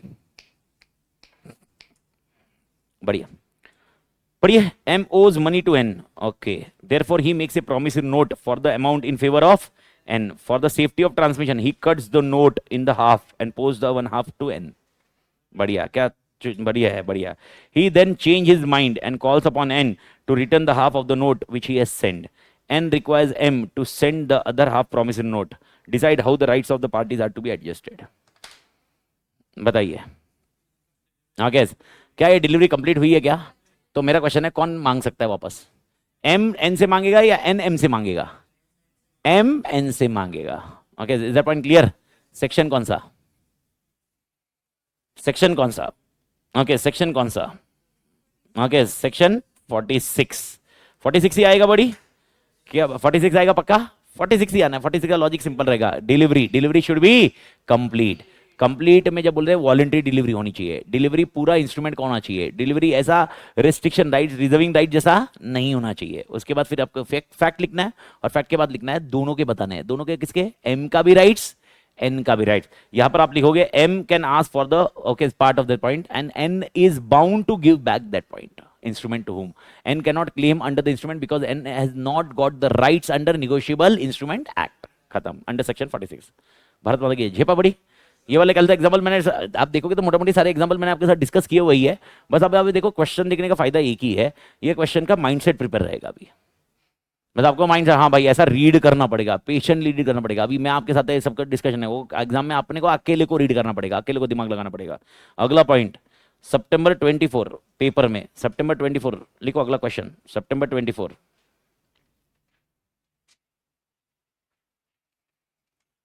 क्वेश्चन 6A1, यानी ये जो भी क्वेश्चन है क्वेश्चन 6A1 का ही आया हुआ है। क्वेश्चन 6A1 सितंबर 24 31 पेज पे आइए।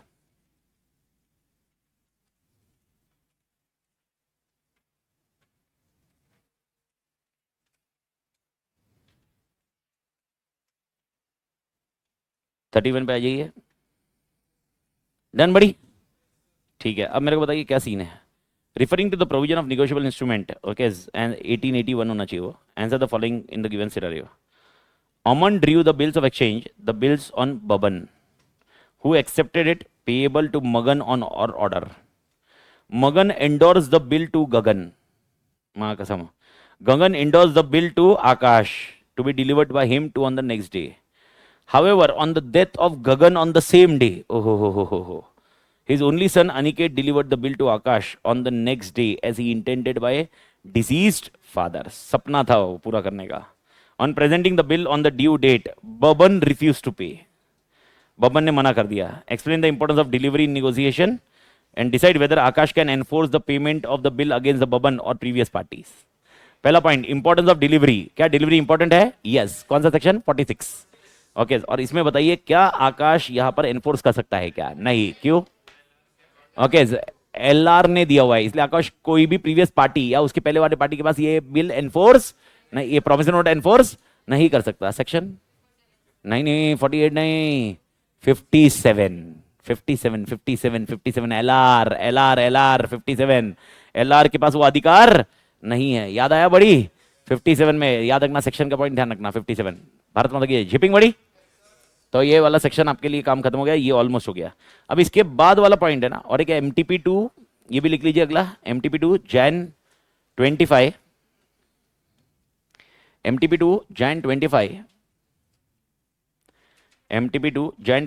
क्वेश्चन 6A1 देखो मत, सेम क्वेश्चन ही है तो आप देख लेना बाद में। ओके, तो उसके बाजू में स्टार लिख लेना, मतलब तुमने देखा नहीं पर वो देख लेना तुम, ठीक है बड़ी। ओके, ये Jan 25 question 6A1 same answer है, सेम है। सेक्शन 57 ही लिखना है अपने को। क्लियर बड़ी? ठीक है, मरने का कॉन्सेप्ट जो भी रहेगा किस में जाने का, 57। ओके, एंडोर्समेंट एंड डिलीवरी और डिलीवरी का इंपॉर्टेंस, एक्चुअल और कंस्ट्रक्टिव, एक्चुअल और कंस्ट्रक्टिव 46, बैरियर इंस्ट्रूमेंट आया तो 47, ऑर्डर इंस्ट्रूमेंट आया तो 48, याद रखना डिलीवरी के कंटेक्स्ट में। ओके, आगे अभी अप्रोक्सीमेटली कुछ क्वेश्चंस लिखा रहा हूं मैं उसको अपन सारे के सारे करने की जरूरत नहीं है। सेक्शन 138 याद है, मैंने सब बता दिए थे, आप घर पे जाके आज उसको एक एक क्वेश्चन देख लेना, ताकि आपको उसमें समझ में आ जाएगा क्या सीन है क्या नहीं है। आपको तीन चार चीजें मैं वापस रिकॉल करके बता दूं। सबसे पहला, सेक्शन 138 में ओके जो भी चेक दिया गया वो चेक का पर्पस दो चीज होना चाहिए। पहला पर्पस होना चाहिए okay to discharge the liability और डिस्चार्ज द डेब्ट, मतलब लाइबिलिटी क्लियर करो या डेब्ट क्लियर करो। इसके अलावा कोई भी चेक दिया होगा वो वैलिड माना नहीं जाएगा। लेकिन वो कौन प्रूव करेगा, जो ड्रॉवर है, जो पार्टी, जो एग्री, जो डिफेंडेंट पार्टी है वो प्रूव करेगा कि भाई ये चेक मैंने दिया था। ये कौन से सेक्शन में प्रूव करेगा, 139, क्योंकि जज क्या एजम करेगा कि ये चेक डिस्चार्ज के लिए किया हुआ है। सेकंड, दो तरह से आपको इनसफिशिएंसी ऑफ फंड्स माना जाएगा। पहला ओके आपके बैंक अकाउंट में पैसा नहीं है और आपने चेक उससे ज्यादा अमाउंट का ड्रॉ किया, या दूसरा बैंक के साथ जो एग्रीमेंट है वो एग्रीमेंट से ज्यादा अमाउंट का आपने चेक ड्रॉ किया। एग्रीमेंट का कॉन्टेक्स्ट मैंने बताया ओफू ओडी है, ओफू मतलब ओनली फॉर अंडरस्टैंडिंग, ओडी करके है। Is that point clear? ये दो कॉन्टेक्स्ट आपको ध्यान में रखने हैं। क्लियर है? ये फ्रीज करे। ओके ठीक है, तीसरा सिनेरियो इसके अंदर याद रखना ओके बहुत इंपॉर्टेंट पॉइंट है, जब ये चेक डिसऑनर होता है इमीडिएटली मैं केस फाइल नहीं कर सकता, मुझे तीन कंडीशन फुलफिल करनी है। पहली कंडीशन, मेरे को सबसे पहले डिसऑनर का नोटिस होना चाहिए, मतलब मेरे को मालूम होना चाहिए, क्या होना चाहिए कि डिसऑनर हुआ है। तो पहले चेक वैलिडली डिपॉजिट करो। कितने दिन में डिपॉजिट करना, 3 मंथ्स या validity period which ever is lower. Validity period मैंने कल कॉन्सेप्ट समझाया था। सेकंड सिनेरियो, ये जब चेक डिपॉजिट करोगे उसके बाद जब आपको मालूम पड़ा डिसऑनर हुआ है, उसके 30 डेज के अंदर इंटीमेट करिए किसको, ड्रॉवर को पे करने के लिए। और ड्रॉवर का वेट करिए कितने दिन के लिए, 15 डेज। 15 डेज में अगर ड्रॉवर पे नहीं करता है फिर जाके आप सेक्शन 138 अट्रैक्ट कराओगे और पेनलाइज कराओगे। और ये कौन सा ऑफेंस माना जाएगा, सिविल या क्रिमिनल? क्रिमिनल। और दो तरह के इसमें पनिशमेंट होंगे। पहला होगा आपको पेनल्टी, 2 साल की पनिशमेंट होगी, और दो twice the amount of cheque आपकी पेनल्टी अमाउंट रहेगी। Is the point clear? ये पॉइंट आप देख लेना। तो सारे ये लिख लीजिए एक बार। Question 17, 17, May 24 question 6A, question 6A, May 24 question 6A। Okay, 18 September 24, September 24 question 4B1, 4BB, D है ही नहीं, B1, डी होने वाले नहीं, ABC तक ही देता है। ओके 19 क्वेश्चन 4B1 लिख दिया बड़ी। 19 question, RTP Jain 25, RTP Jain 25 question 23,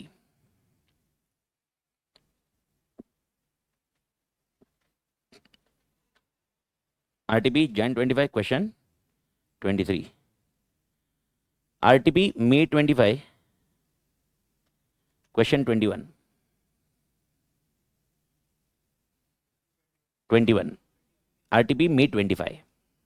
पहला आरटीपी जैन 25 लिखा, उसमें क्या लिखा, क्वेश्चन 23। उसके बाद आरटीपी May 25 क्वेश्चन 21। उसके बाद RTP September 24, RTP September 24 question 22।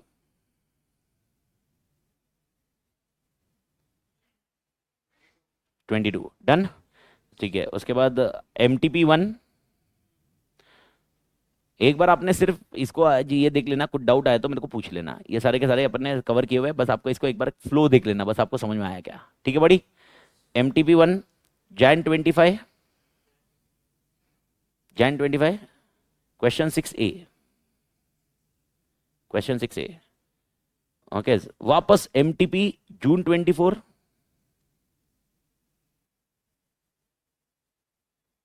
MTP जून 24 क्वेश्चन 6A सेम। अभी आगे सब क्वेश्चन सेम ही है, 6A 6A 6A ही है। MTP2 जून 24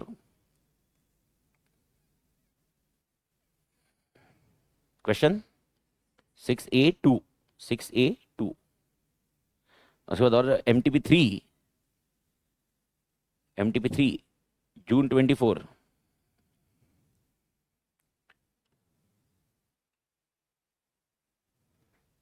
question 6A।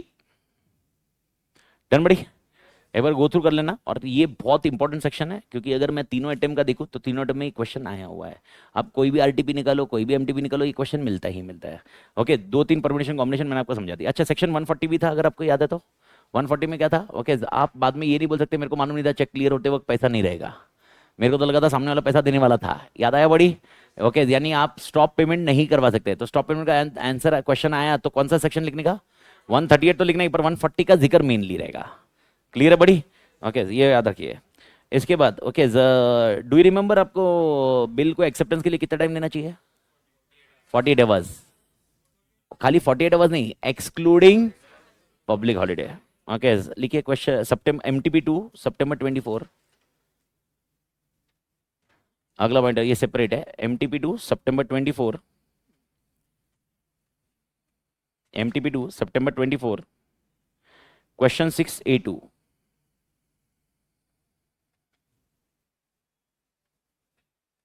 Question 6A2 219 page पे आई है।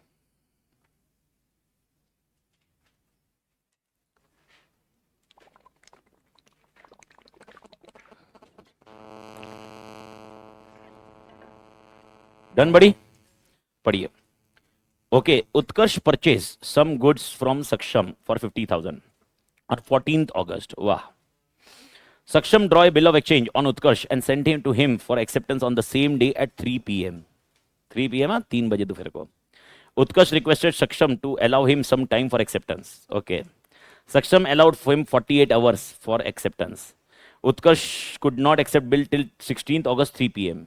Saksham treated the bill as dishonored for non-acceptance, referring the provision of Negotiable Instrument Act, whether bill of exchange was dishonored due to non-acceptance.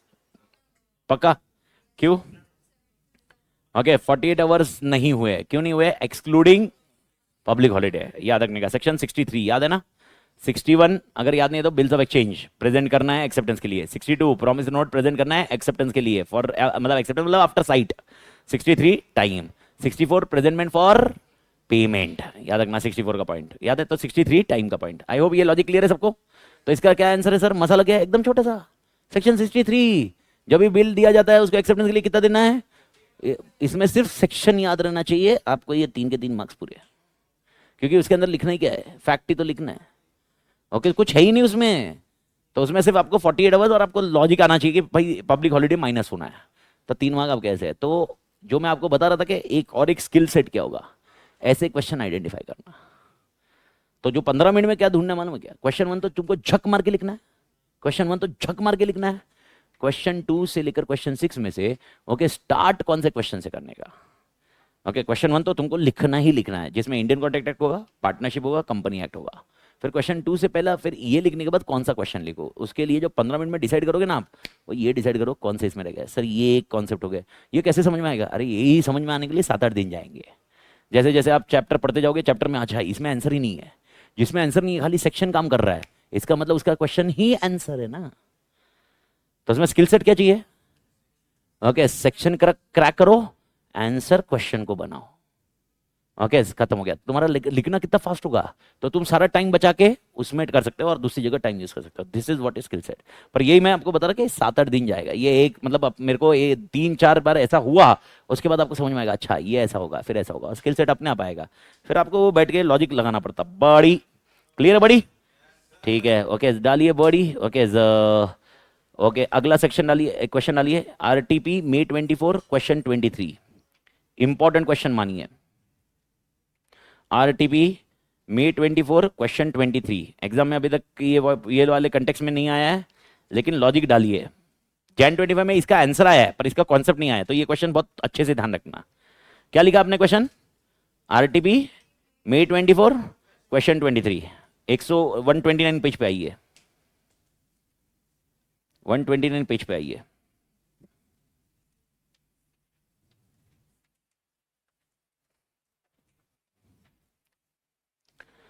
अच्छा question है, समझने लायक है। 2 minute डालिए और देखिए, आपके पास रिवीजन बुक भी है। ओके, आंसर मत देखिए, रिवीजन बुक है, रिवीजन बुक से क्रैक करिए और मेरे को बताइए क्या आंसर है। मैं नहीं बता रहा, एरोन रोहन बताओ, ओजस भाई बताइए। 1 मिनट क्या, इतने टाइम में तो माँ कसम मेरे दूसरे आंसर पे चला जाऊंगा मैं। A purchase a watch from B.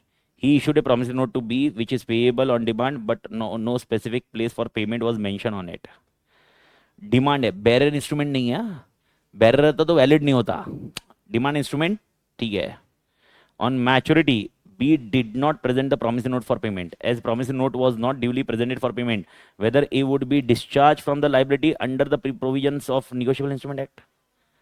क्योंकि अगर आपको मालूम है सेक्शन 64 क्या बोलता है, अगर प्रेजेंट नहीं किया तो, प्रेजेंट नहीं किया तो डिस्चार्ज. अरे पेमेंट के लिए प्रेजेंट नहीं किया तो तू भूल गया तो मैं डिस्चार्ज हूं ना भाई. ओके लेकिन उसका एक्सेप्शन, आइए आइए 64 पढ़िए, 64 पूरा पढ़िए, 64 पढ़िए, 64 पढ़िए, 64 पूरा पढ़िए. ओजस भाई अलर्ट रहिए. पढ़ा क्या 64? 64 में क्या समझ में आया बड़ी? 64 में अपने को समझ में क्या आया? 64 में प्रेजेंटमेंट करना है क्या? हाँ नहीं, प्रेजेंटमेंट करना है क्या? कैसे? प्रॉमिस नोट, बिल्स ऑफ, ये पूरा लिखना पड़ेगा पहले. डायरेक्टली कुछ एक्सेप्शन में नहीं जाएगा, पहले लिखने का promise note, bills of exchange, cheque must be presented for payment. Okay on behalf of holder as in provided. In default of such presented the other parties are there are not liable. कोई liable ही नहीं भाई. लेकिन exception क्या बोला हुआ है? When promise note is payable on and is not payable at, no presentment is necessary in order to charge the maker thereof. समझ में कुछ आया? तो मेरे को बताओ. अरे समझा क्या बड़ी? तो मेरे को बताओ इसका आंसर क्या लिखोगे? सेम एग्जैक्टली जो आपने अभी पढ़ा वही के वही लिखना है पूरा पूरा, और एक्सेप्शन लिखना है और साथ में लिखना है, फिर फैक्ट लिखना है. फैक्ट में क्या लिखना है? ओके ये कौन सा प्रॉमिस नोट था? पेएबल ऑन डिमांड, एंड कोई स्पेसिफिक प्लेस नहीं था, इसीलिए यहां पर प्रेजेंटमेंट की जरूरत नहीं है, क्योंकि ये 64 का एक्सेप्शन है, इसीलिए यहां पर ये डिस्चार्ज होगा. अबे मां कसम बेवड़े. ओके डिस्चार्ज नहीं होगा. समझा क्या बड़ी? अरे समझा कि नहीं समझा भाई? ओजस भाई, नीलेश, समझा क्या? ओके एरन क्लियर? ओके सबको समझाना बड़ी, कोई दिक्कत नहीं ना? तो याद रखना 64 का प्रेजेंटमेंट का एक तो क्वेश्चन आएगा, प्रेजेंटमेंट के लिए नेसेसरी है क्या पेमेंट के लिए, तो आपको 64 ही रटा हुआ लिखना है. लेकिन ये एक एक्सेप्शन की तो घुसेड़ दिया ना, तो ध्यान रखना प्रॉमिस नोट एक्सेप्शन है, डिमांड एक्सेप्शन है, प्लेस नहीं बताया है. प्रॉमिस नोट, डिमांड, प्लेस, तब जाके मां कसम साला एक्सेप्शन रहेगा. क्लियर? आगे लिखिए, क्वेश्चन लिखिए. अब ये ऑलमोस्ट सिमिलर अगला क्वेश्चन भी है, तो आप ये सेम क्वेश्चन ही है आपका अगला भी, तो आप देख लेना. अगला वाला सेक्शन लिखिए. MTP2 जून 24, MTP2 जून 24, MTP2 जून 24 क्वेश्चन 6A1, MTP2 जून 24 क्वेश्चन 6A1. ये पेज 258 पे, बाद में देख लेना, सेम आंसर है, सेम क्वेश्चन है. अगला पॉइंट Jan 25 यानी अभी का attempt, Jan 25 question 6A2, question 6A2. Okay 6th page पे होगा, 6th पेज.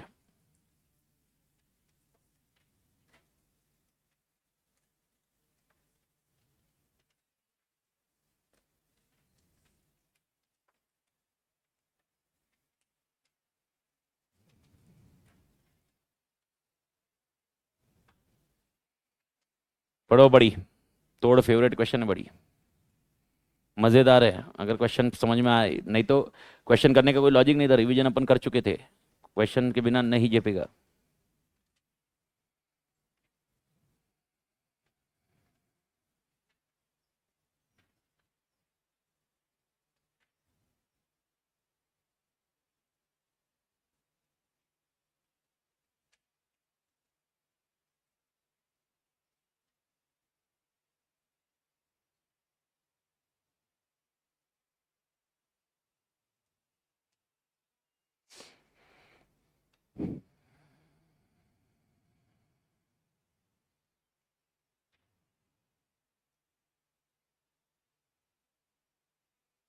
तोड़ बड़ी समझा गया?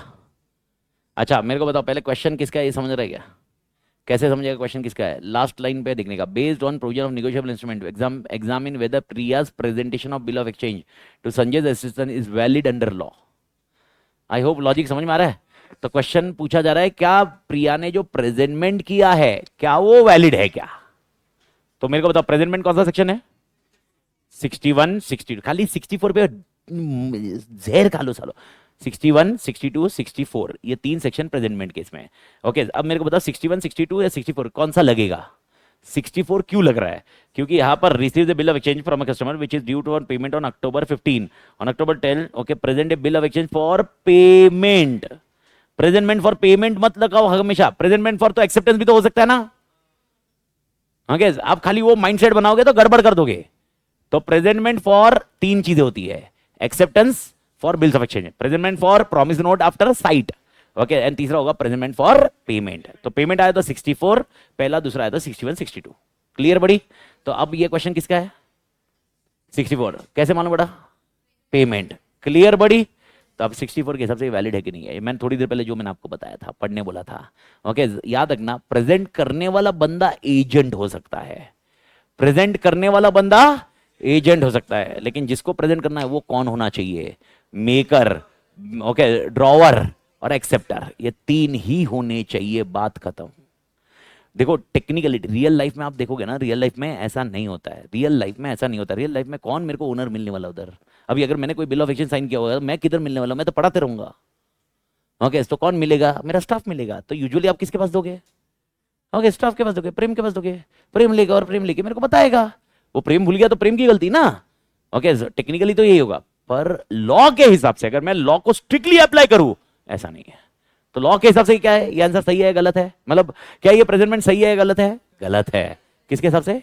लॉ के हिसाब से। रियल लाइफ में चलता है, रियल लाइफ में ही चलता है, मैं आपको समझा के रख रहा हूं, पर किसके हिसाब से गलत है? लॉ के हिसाब से। Is that point clear? ये दिमाग में गया क्या बड़ी? तो मेरे को बताया आंसर कितना लिखेगा इसमें?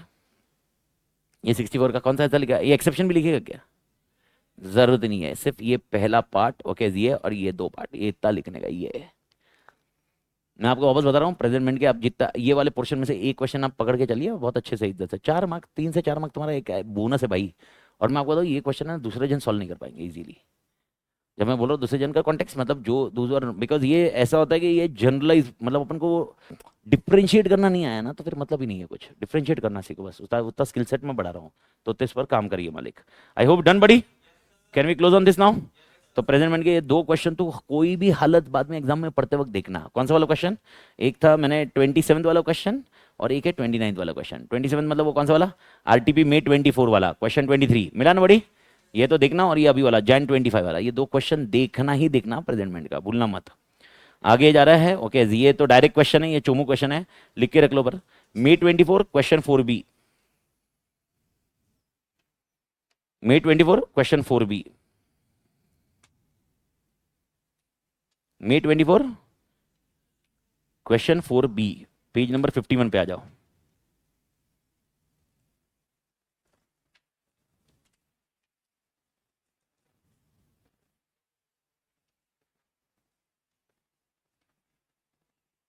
फोर बी मिला ये question, page number 51 question 4B, यही क्वेश्चन 4 है भैया। A promissory note payable at certain site after site period after site must be presented to the maker thereof for payment. Under which scenario presentment for payment is not necessary and the instrument is dishonored at the due date for presentment according to the provision of Negotiable Instrument Act. Okay specified. ये अगर आपको याद होगा 76 में direct answer है, आपको इसको रटना है। ओके मालूम है ना? 4 चीजें। पहली बात मैंने आपको प्रेजेंट करने से रोक दिया। सेकंड मैंने आपको जिस जगह पे बुलाया वहां पर मैं था ही नहीं। तीसरा आपके मेरे घर पे आए, उधर मेरा घर बंद था। और चौथा मैं मिल नहीं रहा हूँ। ये 4 केसेस में प्रेजेंटमेंट नहीं है। पांचवा वाला सिनारियो भाई मैं प्रेजेंट करने के लिए जा रहे हो, मैं मांग ही नहीं रहा presentment. Okay presentment is unnecessary. Okay और एक तरीका मैंने अपने राइट्स प्रेजेंटमेंट के वेव ऑफ कर दिए, या मैंने बिना प्रेजेंटमेंट के पार्ट पेमेंट कर दिया। ओके ये वाला लॉजिक। एंड मोस्ट इंपॉर्टेंट, आपको लगता है कि ऐसे सिचुएशन में प्रेजेंटमेंट करने की जरूरत नहीं है। एग्जांपल याद दिला दो, कोलकाता वाला मैंने चेक दिया था सिर्फ इसको और मैंने बोला था तू आएगा, तो कोलकाता से आई है, चेक लेके नहीं आई, चेक या वो क्या बोलते हैं बिल्स नहीं लेके आई, प्रॉमिस नोट नहीं लेके आई। ओके मेरे को ओके मेरे साथ इसके ट्रांजेक्शन एक ही हो रहा है, इसने कोई निगोशिएट किया ही नहीं है, वो नॉट निगोशिएबल लिखा था, याद आया मैंने कल बताया था। ओके तो मैंने इसको पेमेंट कर दिया, तो प्रेजेंटमेंट की जरूरत नहीं है। ये डायरेक्ट क्वेश्चन वाला है, तो आपका डायरेक्ट क्वेश्चन है, इसमें दिमाग नहीं लगाना है। दूसरा भी और एक लिख लो, डायरेक्ट क्वेश्चन है, वो देख लेना आप। आरटीपी मे 25, आरटीपी मे 25, करंट आरटीपी मे 25 question 22।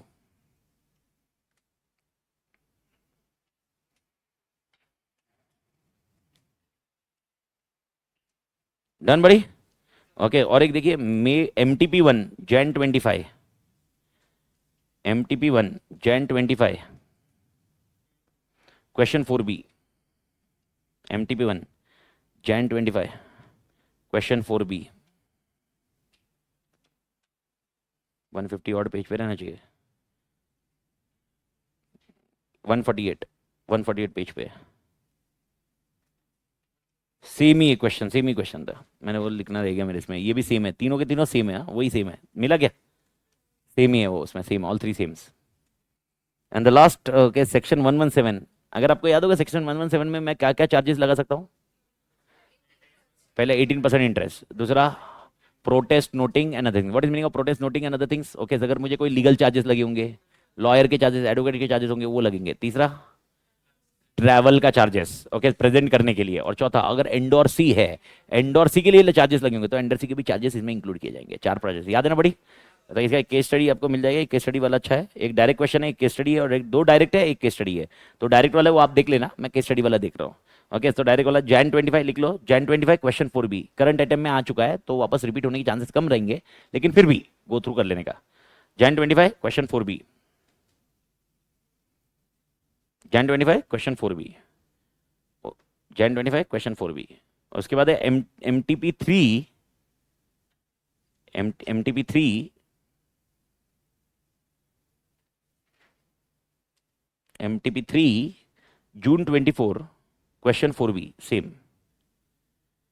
June 24 question 4B, same question, दोनों सेम क्वेश्चन। अभी एक केस स्टडी लिख रहे हैं, वो केस स्टडी कर लेते हैं। RTP May 24,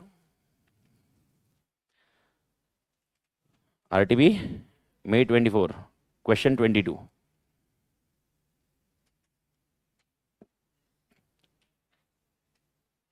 129 पेज पे, 22 पढ़ लीजिए, लास्ट क्वेश्चन है, and we are end with negotiable.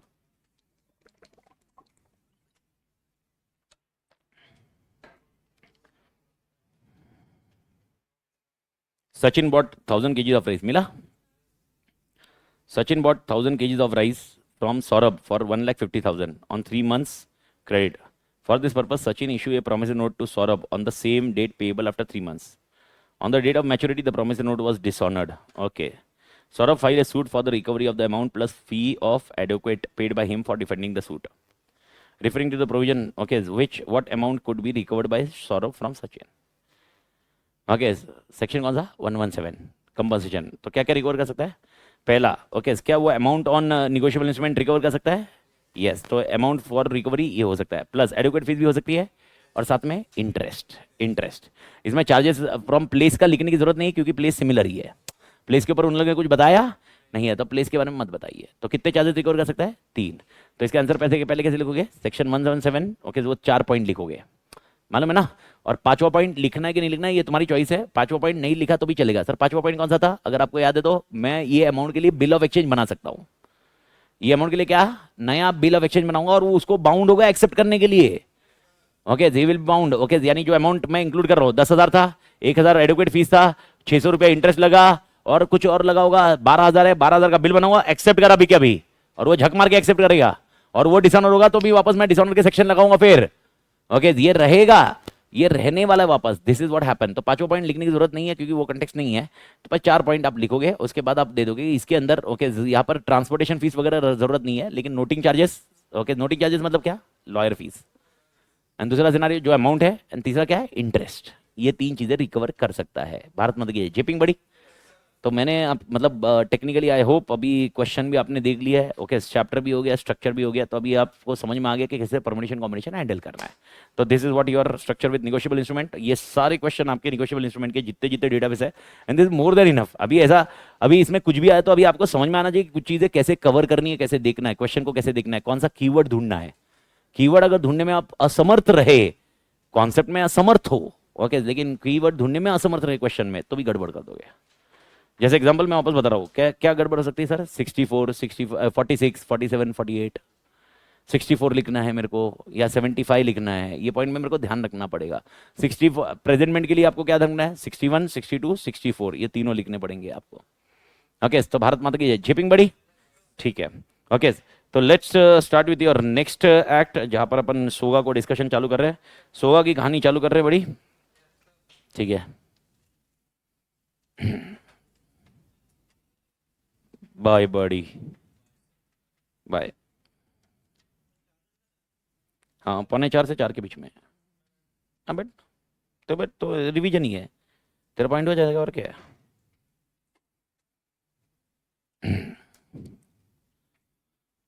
थोड़ी बड़ी। तो technically let's start with your SOGA और the next act. In SOGA we have total 4 units. SOGA में सेक्शन 2 से चालू होगा, सेक्शन 2 से लेकर सेक्शन 60 तक रहेगा और एक 64 वाला सेक्शन अलग से रहेगा। तो टोटल हमारे लिए कितने सेक्शन है? 60 सेक्शन की सीरीज रहेगी सोगा के अंदर, सेल ऑफ गुड्स के अंदर। ओके, ये सारे सेक्शन की कहानी में आपको मैं बता दूं, यहाँ पर अगेन सोगा का आपका मार्क्स की एक्सपेक्टेंसी 20 मार्क की है। तो सेकंड कॉन्सेप्ट अपन जो डाल रहे हैं 20 मार्क की है। अप्रोक्सीमेटली ये पूरा सोगा करने के लिए अपने को जो अप्रोक्सीमेट टाइम लगेगा, इंक्लूडिंग क्वेश्चन बैंक को अपन मिक्स करेंगे, तो उसके अंदर अपन अप्रोक्सीमेटली देख सकते हैं कि 6 घंटे का लॉजिक, 5 से 6 घंटे के लॉजिक में सब कवर हो जाता है सोगा के अंदर। बस आपको मैंने जैसे बताया स्पीड, और आप मेरे एग्जाम्पल को समझते जाइए, जितना आप वो समझते जाओगे उतनी चीजें आपकी आसान होगी, और जो जो चीजें अपडेट करनी है नोट्स में अपडेट करते जाइए, आपके एंड पे फ्लो करते जाइए। सोगा अगेन, हाँ, SOGA again matters a lot of money मड़ी, मतलब मैं आपको बता रहा हूँ सोगा का एक हिस्सा ये है, अ, जो चीज दूसरों को डिफिकल्ट लग रही है, देखो इंडियन कॉन्ट्रैक्ट एक्ट ऐसा होगा जो सबको आसान लगेगा। ओके, मतलब स्टार्टिंग वाला यूनिट, परफॉर्मेंस ऑफ जो बेसिक वाला है, कंसिडरेशन है, कौन सा तेरे को अकेले को अच्छा नहीं लगेगा, दुनिया को अच्छा लगता है वो, लेकिन बेलमेंट हो गया, प्लेज हो गया, ओके, एजेंसी हो गया, ये सोगा हो गया, नॉट इजी, इट चैलेंजिंग। तो मैं क्या बोल रहा हूँ मानो, क्या सिलेक्शन ऑफ क्वेश्चन अगर हम ऐसे करें जिसमें दुनिया नहीं कर रही है, तो मार्क्स मिलने की प्रोबेबिलिटी बेटर होती है। ओके, तो SOGA is one of such game. आप बोलोगे पार्टनरशिप, पार्टनरशिप बहुत आसान है, तुम क्या दुनिया का जो भी आंसर होगा पार्टनरशिप कर पाएगा, पार्टनरशिप बहुत, पार्टनरशिप के आधे क्वेश्चन तो डिसोल्यूशन ही है। मतलब डिसोल्यूशन क्या करना है, मतलब तुम देखोगे तो फ्रीक्वेंसी ऑफ क्वेश्चन वो है, तो उसमें स्ट्रक्चर वाइज कोई कंटेक्स्ट, मतलब ऐसा आप बोलोगे ना ऐसा बहुत ब्लंडर है, भयंकर है, ऐसा कुछ रहेगा, ऐसा नहीं रहेगा बड़ी। तो थोड़ा सा आप सोगा के ऊपर ध्यान दीजिए, सोगा के ऊपर अच्छे से समझिए। सोगा के ऊपर मैं वापस समझा देता हूँ, सेक्शन के साथ आपको याद रहेगा, और सेक्शन के साथ एडिशनली कुछ चाहिए रहेगा तो अपन देखो एक दिन जिस दिन मतलब खत्म हो जाता है या जिस दिन मेरे को टाइम मिल जाता है उस दिन अपन चाहिए सेक्शन का रिवीजन, जैसे मेरे को ये करना ही था, तो वो भी मैं आपको करवा दूंगा, सेक्शन का पूरा सीक्वेंस में पॉइंट। ओके, वो कोई बहुत बड़ी बात नहीं है, बस आप ये ध्यान रखिए सोगा के कॉन्सेप्ट को लीजिए। सोगा के एक्ट में सबसे पहला पॉइंट या सबसे बड़ा रोल जो होता है वो डेफिनेशन का होता है। किसका होता है? डेफिनेशन। तो डेफिनेशन को आप आज क्लियर करिए, बहुत अच्छे से समझिए, कुछ चीजें डेफिनेशन वाइज मैं डाल रहा हूं और कुछ सेक्शन वाइज डाल रहे हैं। तो सबसे पहले बात करते हैं यूनिट 1 की, जो फॉर्मेशन है। टोटल कितनी यूनिट बड़ी? 4 यूनिट है। अपन क्या करेंगे, 2 यूनिट करेंगे, 2 यूनिट क्लोज करने के बाद फिर क्वेश्चन बैंक कर लेंगे 2 यूनिट के, फिर 2 यूनिट कर लेंगे, फिर दोनों के क्वेश्चन बैंक कर लेंगे। इस तरह से अपन थोड़ा सा यूनिट को डिवाइड करेंगे क्वेश्चन बैंक, नहीं तो एक दिन में क्वेश्चन बैंक बहुत लॉट हो जाएगा, फिर होता ही दिमाग तुम्हारा मारा कसम इधर डेटा बेस ढूंढते रहेगा, अच्छा किधर किधर किधर किधर किधर ऐसा। तो 2 यूनिट के बाद थोड़ा सा मैनेजेबल पोजीशन पे लेके आएंगे। जो कंफ्यूजिंग क्वेश्चन रहेगा मैं आपको वो यूनिट के बाद में बता दूंगा कि भाई इधर इधर ध्यान देना है बड़ी। क्लियर बड़ी? तो सबसे पहले चालू करते हैं definition of SOGA. Definition of SOGA में सबसे पहले ध्यान रखना, there is a definition of buyer and seller. Sir buyer कौन है? बायर वो पर्सन है जो गुड्स बाय करता है या एग्री टू बाय करता है। मैं वापस बता रहा हूँ, ये मेरे लिए एग्री टू बाय या एग्री टू सेल है ना, ये बहुत इंपॉर्टेंट है। ये चीज में आप गड़बड़ कर दोगे, और मैं आपको बेट कर, मतलब I am betting on this, कल जब अपन ये लेक्चर एंड करेंगे तब मैं आपको कुछ क्वेश्चन पूछूंगा, आप 100% रॉन्ग आंसर दोगे, आप लिख के ले लो। ओके, जबकि मैं बताते जाऊंगा फिर भी, और ये मैंने मतलब तुम जितना चाहिए उतना चैलेंज दे सकते हैं अपन, कोई टेंशन नहीं है। ओके, क्योंकि यहाँ पर इंटरप्रिटेशन या माइंडसेट जो सोचने का तरीका है ना वो उसी फ्लो में जाता है। तो याद रखना मैं जो बता रहा हूँ, buyer, buyer means a person who buys और एग्रीज, और seller is a person who sells और एग्रीज टू सेल। ओके, जब मैं बोल रहा हूँ बाय करने वाला बंदा है और सेलर बंदा है, तो उसमें बायर भी आता है सेलर भी आता है। यानी एग्जांपल अपन ये करते हैं कि अगले साल मैं आपको ये गाड़ी बेचूंगा, अगले साल मैं आपसे पैसे लूंगा, तो भी मैं सेलर हो गया और तुम बायर हो गया। ओके, जरूरी नहीं है वो आज के आज ही बेचना जरूरी है, आज के आज ही बेचना जरूरी है, आज के आज ही तुम्हें खरीदना जरूरी है।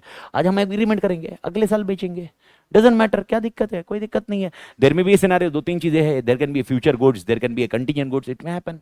ओके, तो बट प्रोबेबिलिटी वाले पॉइंट में ये दोनों डेफिनेशन ध्यान रखिए। ओके, ये दोनों डेफिनेशन को ध्यान रखने के बाद अगला पॉइंट आता है गुड्स वाला पॉइंट। तो याद रखना गुड्स के डेफिनेशन में सर क्या क्या आता है। तो गुड्स के अंदर मैं बोल रहा हूँ every kind of movable property आती है other than actionable claim and money. यानी मेरे को बताओ गुड्स के अंदर क्या क्या नहीं आता? एक्शनेबल क्लेम नहीं आता और मनी नहीं आता। तो सबसे पहला पॉइंट, ओके, पैसे का ट्रेड आप नहीं कर सकते, पैसे का दे रहा हो खरीद रहा हो, ये पैसे का सोगा के अंदर कवर नहीं होता है। ओके, ये पॉइंट आप ध्यान में रखिए। और दूसरा एक्शनेबल क्लेम, एक्शनेबल क्लेम मतलब डेटर्स, डेटर्स जिसके अगेंस्ट एक्शन लिए जा सकते हैं। तो मैं जब बोल रहा हूं मैं डेटर्स बेच रहा हूं, सर क्या डेटर बेच सकता हूं? Answer is yes. जब मैं आपको डेटर बेच रहा हूं तो डेटर बेच के इसको फैक्टरिंग बोलते हैं। क्या बोलते हैं? फैक्टरिंग। तो मैं जब आपको डेटर बेच रहा हूं तो मैं आपसे पैसे ले रहा हूं, क्यों? अब एग्जाम्पल 10 करोड़ के डेटर मेरे पास, मैं आपको बेच रहा हूं डेटर, तो मैं बोल रहा हूं मेरे को 3 महीने बाद पैसे मिलने वाले, आज मेरे को दे दो। आप 8 करोड़ देते हो और आप 3 महीने बाद 10 करोड़ रिकवर करोगे।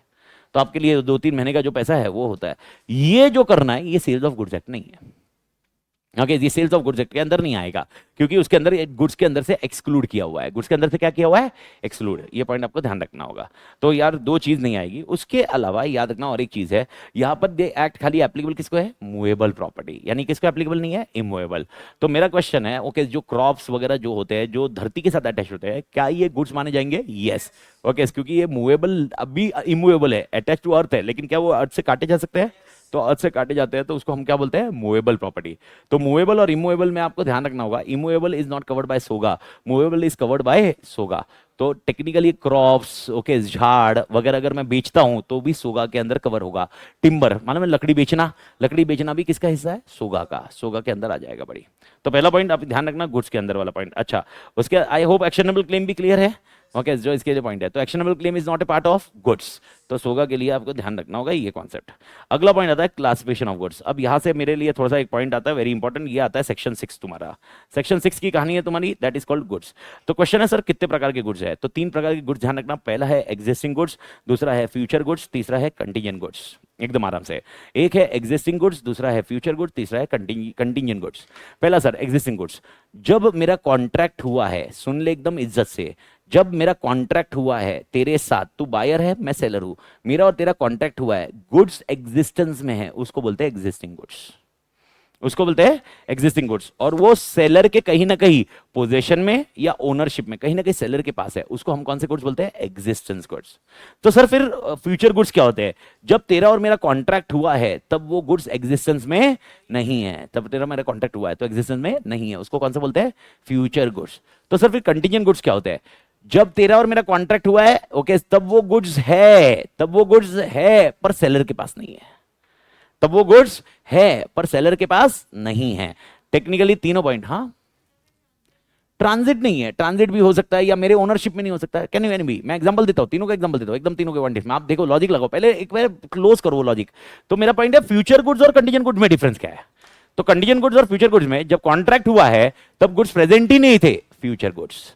जब कॉन्ट्रैक्ट हुआ गुड्स थे पर मेरे पास नहीं थे, इसको बोलते हैं कंटीजेंट गुड्स। तो जब मैंने एग्जांपल, मैं बोल रहा हूं मजनू भाई की पेंटिंग अगर मुझे मिल गई तो मैं तुम्हें बेचूंगा, तो क्या मजनू भाई की पेंटिंग एग्जिस्टेंस में है? हाँ भाई, मजनू भाई की पेंटिंग मालूम है ना कि नहीं मालूम है? माँ कसम, माँ कसम, घोड़े के ऊपर गधा। अरे यार ये भूलो मत, मजनू भाई की पेंटिंग इज सबसे हिट पेंटिंग, बाकी दुनिया में कोई पेंटिंग नहीं हो सारे भाई, सारे आर्ट सब बाजू बाजू में मजनू भाई की पेंटिंग है। अब मेरे को बताओ, मेरे पास नहीं है पर मजनू भाई के पास है, अगर वो मुझे बेच देता है तो मैं तुम्हें वो पेंटिंग बेचूंगा। This is called which contract, which goods? Contingent goods. Goods जब हमने कॉन्ट्रैक्ट किया, गुड्स है कि नहीं है? है। तो पहला डिस्कशन है गुड्स है कि नहीं है। अब दूसरा क्वेश्चन है, क्या वो मेरे पास है? मेरे पास है तो एग्जिस्टिंग है, मेरे पास नहीं है, आ सकते हैं, तो कंटीजेंट होता है। क्लियर है बड़ी? और फ्यूचर गुड्स में क्या डिफरेंस है? फ्यूचर गुड्स मतलब आज वो मेरे पास है ही नहीं। ओके, तो फ्यूचर गुड्स के लिए तो टेक्निकली आपको ध्यान रखना होगा, जब एग्जिस्टिंग गुड्स होता है तब तेरा और मेरे बीच में सेल होता है, लेकिन अगर फ्यूचर गुड्स होता है तो ये हम क्या करते हैं? Agreement to sell. क्या करते हैं बड़ी? Agreement to sell. वापस बोल रहा हूं, क्या करते हैं? Agreement to sell. तो दोनों के कॉन्टेक्स्ट में ध्यान रखना। तो सबसे पहले आते हैं एग्जिस्टिंग गुड्स पे, घाई नहीं करना। ओके, बहुत क्लैरिटी से लेना, आराम से जाना, स्ट्रक्चर वाइज देखना, मैं वापस बोल रहा हूं। अब बात करते हैं sir existing goods. Existing goods को हम 3 प्रकार में डिवाइड करते हैं। सर ये 3 प्रकार कौन से होते हैं? एक होता है स्पेसिफिक गुड्स, दूसरा होता है असर्टेन गुड्स और तीसरा होता है uncertain goods. Sir what is meaning of specific goods? Okay, जब मैंने आपके साथ कॉन्ट्रैक्ट किया और आपने बोला मुझे यही फोन चाहिए, तुमने उठा लिया, बोला मैं ये खरीद रहा हूं, this is called specific goods. जब तुमने कॉन्ट्रैक्ट किया तब गुड्स क्लियरली स्पेसिफिक थे, स्पेसिफिक थे, स्पेसिफिक थे, स्पेसिफिक थे। वापस मैं बोल रहा हूं, जब ये एग्जिस्टिंग गुड्स की बात चल रही है, एग्जिस्टिंग गुड्स में जब ये तीनों की बात चल रही है, तो एग्जिस्टिंग गुड्स जब तेरा और मेरा कॉन्ट्रैक्ट हुआ, गुड्स एग्जिस्टेंस में थे या नहीं थे? गुड्स एग्जिस्टेंस में थे या नहीं थे? थे। बस पॉइंट ये है, अब ये इसको कैसे डिवाइड करेंगे? इसको डिसाइड करेंगे 3 पॉइंट में। सबसे पहला स्पेसिफिक, तूने बोला मेरे को यही फोन चाहिए, ठीक है बड़ी, ओके, जिसको बोलते हैं हम स्पेसिफिक। कौन सा बोलते हैं? Specific. Is that point clear? दूसरा, ओके, ये कॉन्ट्रैक्ट, ये पॉइंट है, तुमने डिसाइड किया कॉन्ट्रैक्ट है, लेकिन अभी तक मैंने उसको अलग से नहीं किए, इसको हम बोलते हैं uncertain goods. Sir what is meaning of uncertain goods? Okay, मेरे फैक्ट्री में 100 बेल्स ऑफ कॉटन पड़े हैं, मेरे फैक्ट्री में 100 बेल्स ऑफ कॉटन पड़े, और तुमने मुझे 10 बेल्स ऑफ कॉटन का ऑर्डर दिया। 10 बेल्स, बेल्स मतलब गोनी, तुमने मुझे 10 बेल का ऑर्डर दिया। अब क्वेश्चन ये है, ओके मेरे फैक्ट्री में 100 के 100 पड़े, मैंने उसको अलग नहीं किए, तो ये गुड्स तुम्हारे कौन से है? अनअसर्टेन्ड। अनअसर्टेन्ड, अभी तक मैंने उसको असर्टेन नहीं किए। ओके, याद रखना ये दो ही कॉन्टेक्स्ट बहुत अच्छे से ध्यान रखना, पहला है स्पेसिफिक, दूसरा है अनअसर्टेन। ओके, तो फिर असर्टेन गुड्स कौन से होते हैं सर? असर्टेन गुड्स कौन से होते हैं? असर्टेन गुड्स कौन से होते हैं? जिसको मैंने अनअसर्टेन से साइड में कर दिया। यानी मेरे को बताओ कितने बेल्स ऑफ कॉटन मेरे पास है? 100। ओके, आपको कितने ऑर्डर आए थे? 10। ओके, मैंने क्या किया, ये 10 निकाल के बाजू में रख दिया, इसको अपन बोलते हैं असर्टेन गुड्स। ओके, हाँ ओके, वापस तीनों बता देता हूं, एक बार लॉजिक देखो और तीनों को डिफरेंशिएट करना है। सबसे पहला मेरा क्वेश्चन है स्पेसिफिक गुड्स कौन से है? स्पेसिफिक गुड्स मतलब किसने डिटरमाइन कर लिया है? बायर ने। किसने डिटरमाइन कर लिया? बायर, इसको बोलते हैं अपन स्पेसिफिक गुड्स। दूसरा, ओके बायर ने कोई डिटरमाइन नहीं किया और मेरे लॉट में पड़ा हुआ है, तो लॉट में अगर कोई गुड्स है उसको हम क्या बोलते हैं? अनअसर्टेन। ओके, यानी अभी भी गुड्स किस में पड़े हुए हैं? लॉट में, लॉट से सेपरेट नहीं किए गए, इसको कौन सा बोलते हैं? Uncertain goods. तो अनअसर्टेन गुड्स का कॉन्टेक्स्ट आई होप ये समझ में आया बड़ी। अनअसर्टेन मतलब मेरे पास कितने बेल्स ऑफ कॉटन है? 100। तुमने कितने का ऑर्डर दिया? 10। तो वो 100 में से 10 तुम्हारे कौन से? कौन से नहीं, कौन से है मालूम है क्या? इसीलिए ये अनअसर्टेन गुड्स है। कौन से गुड्स है?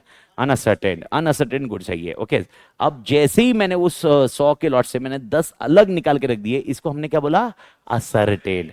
तो टेक्निकली मेरे को बताओ असर्टेन्ड और स्पेसिफिक गुड्स में क्या डिफरेंस है? हाँ, बायर चूज करता है। ओके, और असर्टेन जरूरी नहीं है सेलर निकालता है। असर्टेन करने के लिए बायर की ही परमिशन चाहिए रहती, कभी भी याद रखना। रिस्क देखो, अल्टीमेटली अपन इतना मगजमारी क्यों कर रहे हैं, ये डिस्कस भी क्यों कर रहे हैं, मेरे को बताओ। एकदम सिंपल है। ओके, अगर गुड्स मैंने बाजू में निकाल दिए, आग लग गई, किसका नुकसान? कौन भरेगा? कौन भरेगा? काय के लिए मैंने असर नहीं किया? बायर। प्रॉपर्टी पास, ये डिस्कशन अपना है। Property pass is one of the major discussion अपना सिलेबस का। अगर आप मेरे को बोल रहे हो, क्या बोल रहे हैं? प्रॉपर्टी पास हुआ, लॉ बोलता है। अच्छा, एक सिंपल सा लॉजिक देखो, इसलिए एक चीज और एक चीज ध्यान रखना है, बोलना भूल गया स्टार्टिंग में, इमोशन को ना बाजू में रखना। इमोशन को बाजू में रखना, अगर तुम्हारे इमोशन घुस गए ना, आंसर गलत है। अच्छा मेरे को बताओ, तुमने ऑर्डर किया मेरे से पेन ड्राइव, गूगल ड्राइव, मैंने बुक कुरियर की, मैंने बुक कुरियर की, कुरियर वाले के पास गई, कुरियर वाला लेके जा रहा था, रास्ते में बुक खराब हो गई, कौन बियर करेगा लॉस? बायर, सेलर नहीं। रियल लाइफ में आप मेरे को बोलोगे सर ये चेंज करके दो, वो अलग इशू है। रियल लाइफ को इधर मैच मत करो। सेक्शन बोलता है ये बायर की जिम्मेदारी। जैसे ही सेलर ने गुड्स ट्रांसपोर्टर को दे दिए, कैरियर वाले को दे दिए, रिस्क किसके पास चला गया? बायर के पास। सेलर बियर कर रहा है, वो तुम रियल लाइफ में देख रहे हो, पर एक्चुअली ये रिस्क किसका? बायर का। तो अगर लॉट मैंने 100 का लॉट था, 100 का लॉट था, 100 में से कितने निकाले? 10 निकाले। क्या इसका कंसेंट आया उसके लिए? यस। लेके नहीं गया, इसकी गलती। लेके नहीं गया, इसकी गलती है, मेरी क्या गलती है? तो भैया भाई आग लगी, भैया आग लग गई तो लग गई, अब तेरे दस्ते, पैसे दे, इंश्योरेंस तू देख।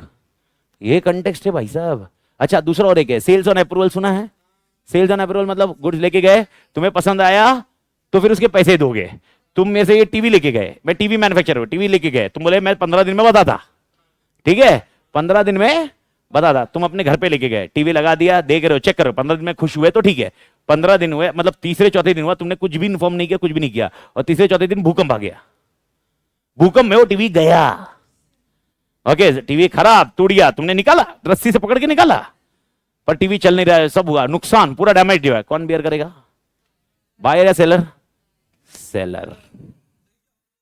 सेलर। सेक्शन 24, सेक्शन 24 ये बहुत जरूरी है। ये आप जितना अच्छे से समझोगे उतना आपको क्लैरिटी आएगा इस प्रॉपर्टी पे। नहीं तो फिर ये प्रॉपर्टी का कोई लेना देना नहीं। अपना डिस्कशन सिर्फ दो ही चीज का है। एक है अगर गुड्स खराब निकला तो कौन बियर करेगा, तो वो यूनिट 2 बताएगा, और गुड्स खराब हुआ तो उसकी जिम्मेदारी किसकी है, बायर की या सेलर की, वो यूनिट 3 बताएगा। और यूनिट 4 ओके मेरे को पैसा नहीं मिला तो मैं क्या करेगा, और तेरे को गुड्स नहीं मिला तो तू क्या करेगा। और यूनिट 1 हम तैयार कर रहे हैं इसके लिए बेस। ओके आई होप ये क्लियर बड़ी। तो यहाँ पर अपने को सबसे पहले 3 तरह के गुड्स डिवाइड करने हैं। सबसे पहले 3 तरह के गुड्स कौन से हैं? Specific, okay ascertain, uncertain. ये कौन से गुड्स के? एग्जिस्टिंग। तो सुन ले स्पेसिफिक और असर्टेन में क्या फर्क होता है। ओके याद रखना, बायर सिलेक्ट किया ऐसा मत बोल, जब कॉन्ट्रैक्ट हुआ, जब कॉन्ट्रैक्ट हुआ तेरे को मालूम था तेरे को कौन से गुड्स चाहिए, ओके तुम तो उस टाइम पे मालूम थे कौन से गुड्स चाहिए, that is called which goods. Existing goods तो है ही, पर एग्जिस्टिंग में कौन से स्पेसिफिक। कॉन्ट्रैक्ट हुआ, तूने बोला बस मेरे को ये चाहिए, ओके तो वो टाइम पे गुड्स कौन से थे, अनअसर्टेन। कॉन्ट्रैक्ट होने के बाद उसको अलग किया तो कौन से हुए, असर्टेन। असर्टेन का कोई डेफिनेशन लॉ में नहीं है, को सोगा में असर्टेन का डेफिनेशन नहीं है। सोगा में सिर्फ दो ही डेफिनेशन है, एक है स्पेसिफिक गुड्स और एक है अनअसर्टेन गुड्स। असर्टेन को अपन ने लॉ के हिसाब से अलग किया है, लॉ मतलब केस लॉस, केस लॉ की वजह से अलग हुआ है। तो sir what is the difference between ascertained and specific goods. Specific good और असर्टेन गुड्स में लॉजिक सिंपल है। ओके बायर और सेलर दोनों ने जब कॉन्ट्रैक्ट किया था तब वो गुड्स बायर ने बताया मेरे को यही चाहिए, ओके और जब कॉन्ट्रैक्ट हो चुका है उसके बाद बायर के लिए गुड्स अलग से निकाले, उसको हम बोलते हैं असर्टेन। बट लेकिन वापस बोल रहा हूं, कॉन्ट्रैक्ट हुआ था तब गुड्स अवेलेबल थे कि नहीं थे, थे, इसलिए तो वो एग्जिस्टिंग है ना। तो सबसे पहले किस में डिवाइड करो, गुड्स किस में जाएंगे, तीन, एग्जिस्टिंग, फ्यूचर, कंटिंजेंट। क्लियर है बड़ी, ओके एग्जिस्टिंग में भी कितने हैं, तीन, कौन से, specific goods, okay ascertain and uncertain. Okay जिसमें से दो ही चीज अपने को चाहिए, कौन सा, specific and uncertain. Okay uncertain है तो प्रॉपर्टी किसकी होगी, सेलर की, और स्पेसिफिक गुड्स है तो प्रॉपर्टी किसकी है, बायर की। और अगर अनअसर्टेन था और उसमें से असर्टेन हुआ तो उसके कंडीशंस है, उसकी क्या है, कंडीशंस। तो 20, 21, 22, 23, 24, 25 उसमें अपन वही डिस्कस करेंगे। तो अभी के लिए उसको डिस्कशन में नहीं डालते अपन, अभी ये फ्लो में ध्यान रखते हैं। आई होप ये पॉइंट डेफिनेशन क्लियर है बड़ी। तो ये किसने बताया, ये सब डेफिनेशन किसने दी है, सेक्शन 6 ने। किसने दी है बड़ी, सेक्शन 6 ने। ओके क्या मैं सेक्शन 6 का लॉजिक समझ सकता हूँ, क्लियर है बड़ी, पक्का। ओके तो भाई साहब एक बार फाइनल टच दे दीजिए मेरे को। गुड्स कितने प्रकार के, तीन प्रकार, नाम, एग्जिस्टिंग गुड्स, ओके दूसरा गुड्स फ्यूचर गुड एंड तीसरा contingent goods. Okay contract of sale के टाइम पे गुड्स प्रेजेंट थे, कॉन्ट्रैक्ट ऑफ सेल हुआ तब गुड्स प्रेजेंट थे। एग्जिस्टिंग गुड्स, स्पेसिफिक नहीं, एग्जिस्टिंग गुड्स प्रेजेंट थे, प्रेजेंट थे, कौन से थे, कौन से गुड्स, एग्जिस्टिंग गुड्स। ओके तब प्रेजेंट नहीं थे, आने वाले थे। फ्यूचर गुड्स तब प्रेजेंट थे लेकिन सेलर के पोजीशन में नहीं थे, contingent goods. Is that point clear. और एग्जिस्टिंग गुड तीन में डिवाइड करोगे, कौन से, specific goods, ascertain goods, okay everybody clear.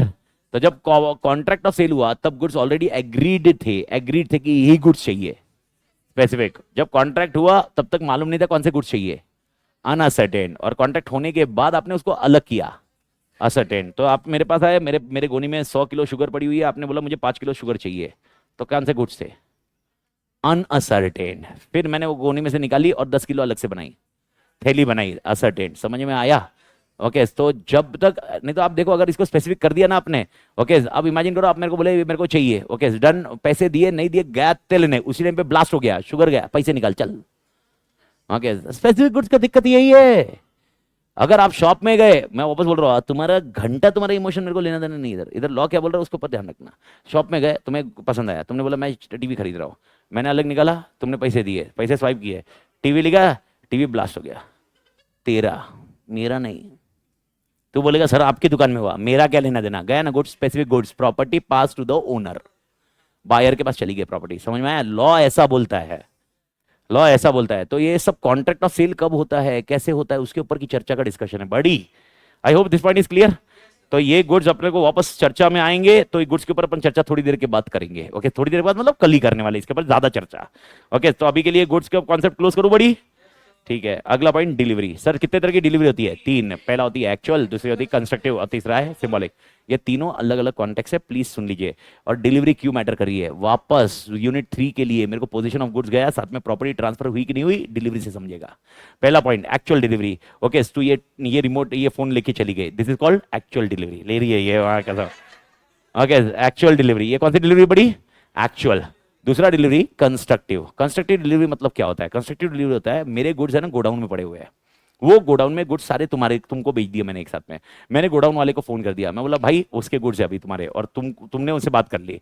वो जैसे ही गुड्स, ओके वो गोडाउन वाला तुमको बता देता है कि गुड्स तुम्हारे उसके पास होल्ड है, ये कौन सी डिलीवरी, कंस्ट्रक्टिव। कंस्ट्रक्टिव डिलीवरी समझ में आ रहा है।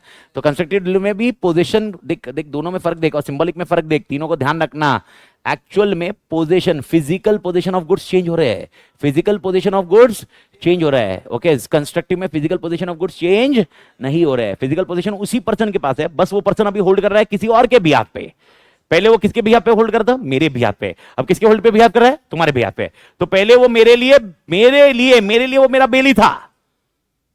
कौन था? बेली, बेलर बेली। ओके, अब वो तुम्हारे लिए बेली जैसा काम करेगा। समझ में आ रहा है बड़ी? ओके, ये वाला कॉन्टेक्स्ट होता है when I discuss about this. Bailee हो सकता है या एजेंट हो सकता है। बेली या एजेंट, डिपेंडिंग आपने काम क्या किया हुआ है। अगर कोई थर्ड पार्टी है तो वो है, बाकी वो आपके लिए काम करेगा तो एजेंट जैसा काम करेगा। किसके जैसा काम करेगा? एजेंट। बट टेक्निकली वो कैसे कैसे रहेगा, धीरे धीरे लुक क्लोज करेंगे। लेकिन लॉजिकली डिलीवरी दो तरह की समझ में आई बड़ी? तो फिजिकल पोजीशन किस में चेंज होता है? एक्चुअल में फिजिकल पोजीशन उधर ही रहता है। ओके, लेकिन वो जो बंदा रहता है वो बताता है कौन सा है कंस्ट्रक्टिव। और पोजीशन ऑफ गुड्स का बात ही नहीं चल रहा है, पोजीशन ऑफ गुड्स का लेना देना नहीं है, लेकिन डॉक्यूमेंट ऑफ टाइटल इधर से उधर दिया। ओके, ओनरशिप चेंज हो गई। सिंबॉलिक। कौन सी delivery? Symbolic. This is something which you need to understand. तो भाई सिंबॉलिक डिलीवरी में क्या चेंज होता है? पोजीशन या document of title?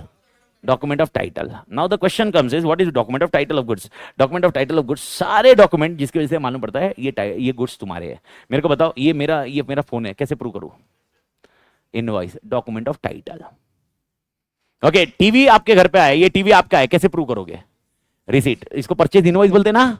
Purchase invoice is nothing but document of title. अच्छा, परचेज इनवॉइस, आपने गुड्स लिया, गुड्स कुरियर से आ रहा है, कुरियर वाला आपको इंटीमेट करता है, कुरियर वाला कोई इनवॉइस भेजता है, वो भी क्या हुआ? Document of title. तो जिस चीज से अपन प्रूव कर सकते हैं कि ये गुड्स तुम्हारे हैं, इसको हम नाम क्या देंगे? Document of title. Bharat Mata की जय। जेपिंग क्या रे बड़ी? अरे आवाज नहीं आ रही रे, समझा पक्का? तो document of title, okay, bill of lading, dock warrant, warehouse keeper receipt. Dock warrant मतलब शिप से आ रहे होंगे गुड्स, वो शिप वाला इन्फॉर्म करता है, that is nothing but document of title. जो भी जिस ओनरशिप में ट्रैवलिंग के टाइम पे बिल ऑफ लीडिंग आ रहा है, डॉक्यूमेंट ऑफ टाइटल। कुरियर वाला मुंबई से भेजा तुमने और कुरियर वाला ने भेजा है कि सर आपके गुड्स मेरे पास है, मैं लेके आ रहा हूं, डॉक्यूमेंट ऑफ टाइटल। ओके, तीनों, ओ देखो, जब मैं डिलीवरी की बात कर रहा हूं, डिलीवरी और ओनरशिप का कॉन्टेक्स्ट आप मिक्स मत करिए। ओनरशिप ट्रांसफर होना, प्रॉपर्टी ट्रांसफर होना है, डिलीवरी अलग है। ऐसा हो सकता है, ओके, एग्जांपल बोल रहा हूं, आप टीवी लेके गए सेल्स ऑन अप्रूवल बेसिस पे। किस पे? Sales and approval basis. कितने दिन? 15 दिन। तो मेरे को बताओ डिलीवरी कौन सी हुई? एक्चुअल। लेकिन ओनरशिप थोड़ी ना गई। तो ओनरशिप को आप मिक्स मत करिए। आप जितना इस चीज को मिक्स करोगे आप कॉम्प्लिकेट करोगे। चीजें बहुत आसान है, आपको हर एक एंगल को देखना पड़ेगा। क्वेश्चन क्या है वो उसके हिसाब से देखना पड़ेगा। सर फिर डिलीवरी क्यों डिस्कस कर रहे हैं? Delivery is basically linked with performance. Delivery is linked with performance. मेरे को बताओ, अगर तुमने मुझे पैसे दिए तो मेरा काम क्या है? तुम्हें गुड्स देना। गुड्स देना काम है, गुड्स डिलीवर करना काम है। गुड्स देना काम है, डिलीवर करना काम है। डिलीवर मतलब मेरे को गुड्स डिलीवरी करनी है। तो मेरी डिलीवरी कब कंप्लीट मानी जाएगी? जब इन तीनों में से कोई भी एक हो गया। मैंने भाई तुमको दे दिया, मेरी डिलीवरी मान ली गई, तो आप डिलीवरी कैसे मानोगे? तो ये डिलीवरी जो पढ़ रहे हो आप, ये काय के लिए पढ़ रहे हो? परफॉर्मेंस, रिस्क के लिए नहीं। आप कंफ्यूज मत करो। प्रॉपर्टी जब मैं इधर वर्ड यूज करूंगा प्रॉपर्टी मतलब रिस्क, ओनरशिप। तो अपन प्रॉपर्टी का जब डिस्कशन करेंगे तब अपन रिस्क की बात करेंगे। यहां पर अपन किसकी बात कर रहे हैं अभी? डिलीवरी। डिलीवरी काय के लिए पूछ रहे हैं? काय के लिए डिस्कस कर रही है? परफॉर्मेंस। मेरा रोल, अच्छा तुम्हारा रोल क्या है मेरे को बताओ। अपन बायर एंड सेलर है, तुम बायर हो मैं सेलर हूं, तुम्हारा रोल क्या है? ओके, पैसे देना। अरे क्या मजाक कर रहे हो रे? तभी ना मजाक। तुम बायर हो, तुम्हारा रोल क्या है? तुम्हारा परफॉर्मेंस क्या है? पैसे देना। और मेरा परफॉर्मेंस क्या है? गुड्स देना। अब गुड्स देना मतलब क्या करना? डिलीवर करना। तो भाई यार तुम आगे फिजिकली गुड्स लेके चले गए, मेरा डिलीवरी हो गया।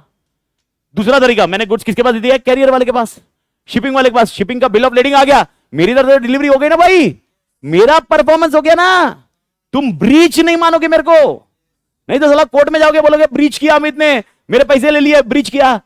प्रॉपर्टी की बात ही नहीं हो रही है। नुकसान किसका होगा वो अलग डिस्कशन आता है। परफॉर्मेंस कौन कर रहा है वो डिस्कशन अलग आ रहा है। भारत माता की जिपिंग बड़ी। तो अपन डिलीवरी क्यों पढ़े? परफॉर्मेंस। डिलीवरी क्यों पढ़े? दिमाग में रखना परफॉर्मेंस के लिए। तो पहला पॉइंट डिलीवरी, तीनों पॉइंट डिलीवरी क्लियर है। किसमें गुड्स का पोजीशन का डिस्कशन ही नहीं है, सिंबॉलिक।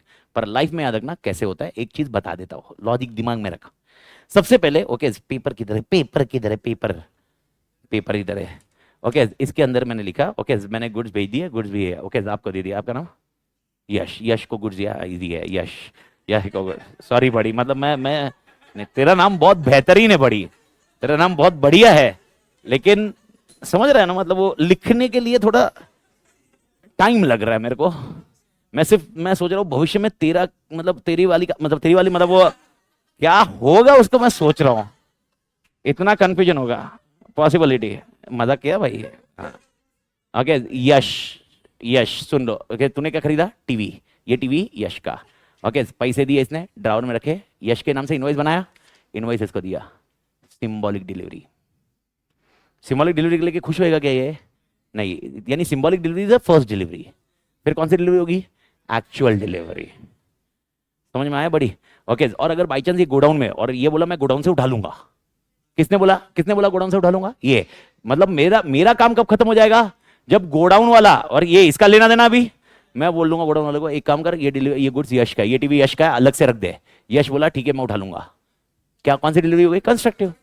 तो कभी भी याद रखना, सिंबॉलिक से काम खत्म नहीं होता, पर सिंबॉलिक से डिलीवरी मानी जाती है। ओके, सिंबॉलिक से डिलीवरी मानी जाती है, गुड्स की डिलीवरी परफॉर्मेंस का एक हिस्सा है, परफॉर्मेंस का एक हिस्सा है। I hope everybody clear. तो डिलीवरी कितने प्रकार की है? 3। तो 3 में से याद रखना, ओके, सिंबॉलिक हुई तो साथ में 2 में से कोई तो एक हो गई। समझ में आ रहा है? सिंबॉलिक हुआ तो साथ में 2 में से एक होगा। पर वो सिंबॉलिक क्यों माना जा रहा है, फिर क्यों है ये डिस्कशन अपन देखेंगे, वो अपन सेक्शन 33, 34, 35 लगाना पड़ेगा। 33, 34, 35 performance of delivery, part delivery, instalment delivery, ये सब चीजों के डिस्कशन पॉइंट रहेगा। ओके, भारत माता की शिपिंग बड़ी। ओके, तो डिलीवरी का लॉजिक समझा। ओके, तो सिंबॉलिक डिलीवरी में कौन सी डिलीवरी हो रही है? इनवॉइस। इनवॉइस मतलब डॉक्यूमेंट ऑफ टाइटल। तो what is the document of title? Any document which is, बता रहा है कि इसके ओनरशिप इसके पास है। क्या किसके पास है? Ownership. That is nothing but document of title. तो मेरे को बताओ, मैं अगर बता रहा हूं ये पर्स मेरा है, मैं कैसे प्रूव करूं ये पर्स मेरा है? इसका इनवॉइस। अब समझ रहे हो, मतलब लॉजिक समझ रहे हो क्या? तो इसको हम डॉक्यूमेंट ऑफ टाइटल बोलते हैं। चलो, मैंने ऑनलाइन मंगाया था, तो ऑनलाइन में एक इनवॉइस आया, लेकिन फिर ये इनवॉइस के बेस पे मैं क्लेम कैसे करूं? रास्ते में वो किधर किसके पास गया मेरे को थोड़ा ना मानूंगा, तो मुझे कैरियर रिसीट मिली होगी। ओके, आपको आता है अमेजोन का, ये DTH या DHF वो उनके पास भेजा हुआ है, और उसका ये ट्रैकिंग आईडी है। वो tracking ID is nothing but document of title. Okay, document of title है मेरे ये। भारत माता की डॉक्यूमेंट ऑफ टाइटल समझ में आया बड़ी? ठीक है। Okay, mercantile agent. ये मर्केंटाइल एजेंट कौन होता है? मर्केंटाइल वर्ड है, एजेंट नहीं है खाली, मर्केंटाइल। मर्केंटाइल एजेंट मतलब जो बिजनेस का एजेंट है, जो बिजनेस का एजेंट है। तो मेरे साथ जो भी काम कर रहा होगा, मेरे लिए काम कर रहा होगा, सब कौन हो गए? एजेंट। कौन से एजेंट हो गए? मर्केंटाइल। पर ये कौन से एजेंट है? बिजनेस वाले। एग्जाम्पल, अब मेरे को बताओ, अगर मेरे 10 शोरूम है, क्या 10 शोरूम में मैं पर्सनली बैठूंगा? तो फिर 10 शोरूम में कौन काम करेगा? मेरे मैनेजर्स काम करेंगे। तो मेरे मैनेजर्स कौन हो गए? एजेंट। 100% वो एम्प्लॉई है। ओके, मेरे बिजनेस मॉडल के हिसाब से। तुम्हारे लिए मैं वो कौन है? एजेंट, मेरा एजेंट है। ओके, तू क्या करता है? दुकान से खरीदता है, दुकान का एम्प्लॉय तेरे को बेचता है, फिर क्या बोलता है? तू दुकान से, वो एम्प्लॉय से खरीदा या दुकान से खरीदा? दुकान से खरीदा या एम्प्लॉय से खरीदा? दुकान से ना। रिफंड मांगना होगा तो किससे मांगता है तू? एम्प्लॉय से थोड़ा ना मांगता है। एम्प्लॉय भाग गया तो दुकान को क्या बोला? अच्छा, तूने मेरे को पैसे दिए, ओके, मेरे को छोड़, मेरे स्टाफ को पैसे दिए, बोला एडमिशन ले लिया एडमिशन। ओके, बाद में दे आया, मेरा स्टाफ पैसे लेके भाग गया। मैं बोला तूने मेरे को थोड़ा ना पैसे दिए थे, स्टाफ को दिए थे, तो देख ले स्टाफ और तू देख ले। तू क्या बोलेगा? भाई हमने पैसे किसको दिए? ओके, स्टाफ को दिए, मतलब तुमको ही दिए ना, काम खत्म। Okay, this is what structure. I hope logic समझ में आ रहा है क्या बड़ी? अरे हाय या ना? ओके भाई साहब। Okay, that is called, who is it is called mercantile agent. Such agent authority either to sell goods or buy goods. जेपा बड़ी, ये मेरी आत्मा हो। ओके, देखो मेरा मेरा मोटिवेशन सिंपल है ना, यस सर, बहुत तोड़ मोटिवेशन है। ओके, मेरे अंदर है ना, मेरे अंदर की आत्मा तोड़ जाती है ना जब आवाज़ सुनता हूँ। ओके, अगर आवाज़ देने वाला कोई नहीं है ना, मेरे अंदर का मोटिवेशन नहीं रहेगा। और अगर मैं मोटिवेट नहीं रहा ना, ओके, समझ रहा? हाँ हाँ, फिर वही वही फिर मतलब फिर ये समझ रहा? वो चिल्लाने वाला कॉन्टेक्ट वो मेरा मेरा मोटिवेशन का हिस्सा है भाई। तुम बोलोगे एक बार बोल दिया ना यस सर, तो मैंने दूसरी बार पूछा ना वापस, तो बोला ना वह भाई। ओके, अब आते हैं अगले सवाल की तरफ, that is called property. Okay, this is one important point, that is called property. Property यहाँ पर आती है ओनरशिप, ओनरशिप और जनरल प्रॉपर्टी, ओनरशिप और, now when I am discussing ownership और जनरल प्रॉपर्टी का मतलब क्या होता है? सी अंडरस्टैंड, ओनरशिप और जनरल प्रॉपर्टी बोला हुआ है, स्पेशल प्रॉपर्टी नहीं बोला हुआ है। Okay, special property is not a part of property in this particular point. Now you'll be asking, sir, what is a special property? So technically listen carefully.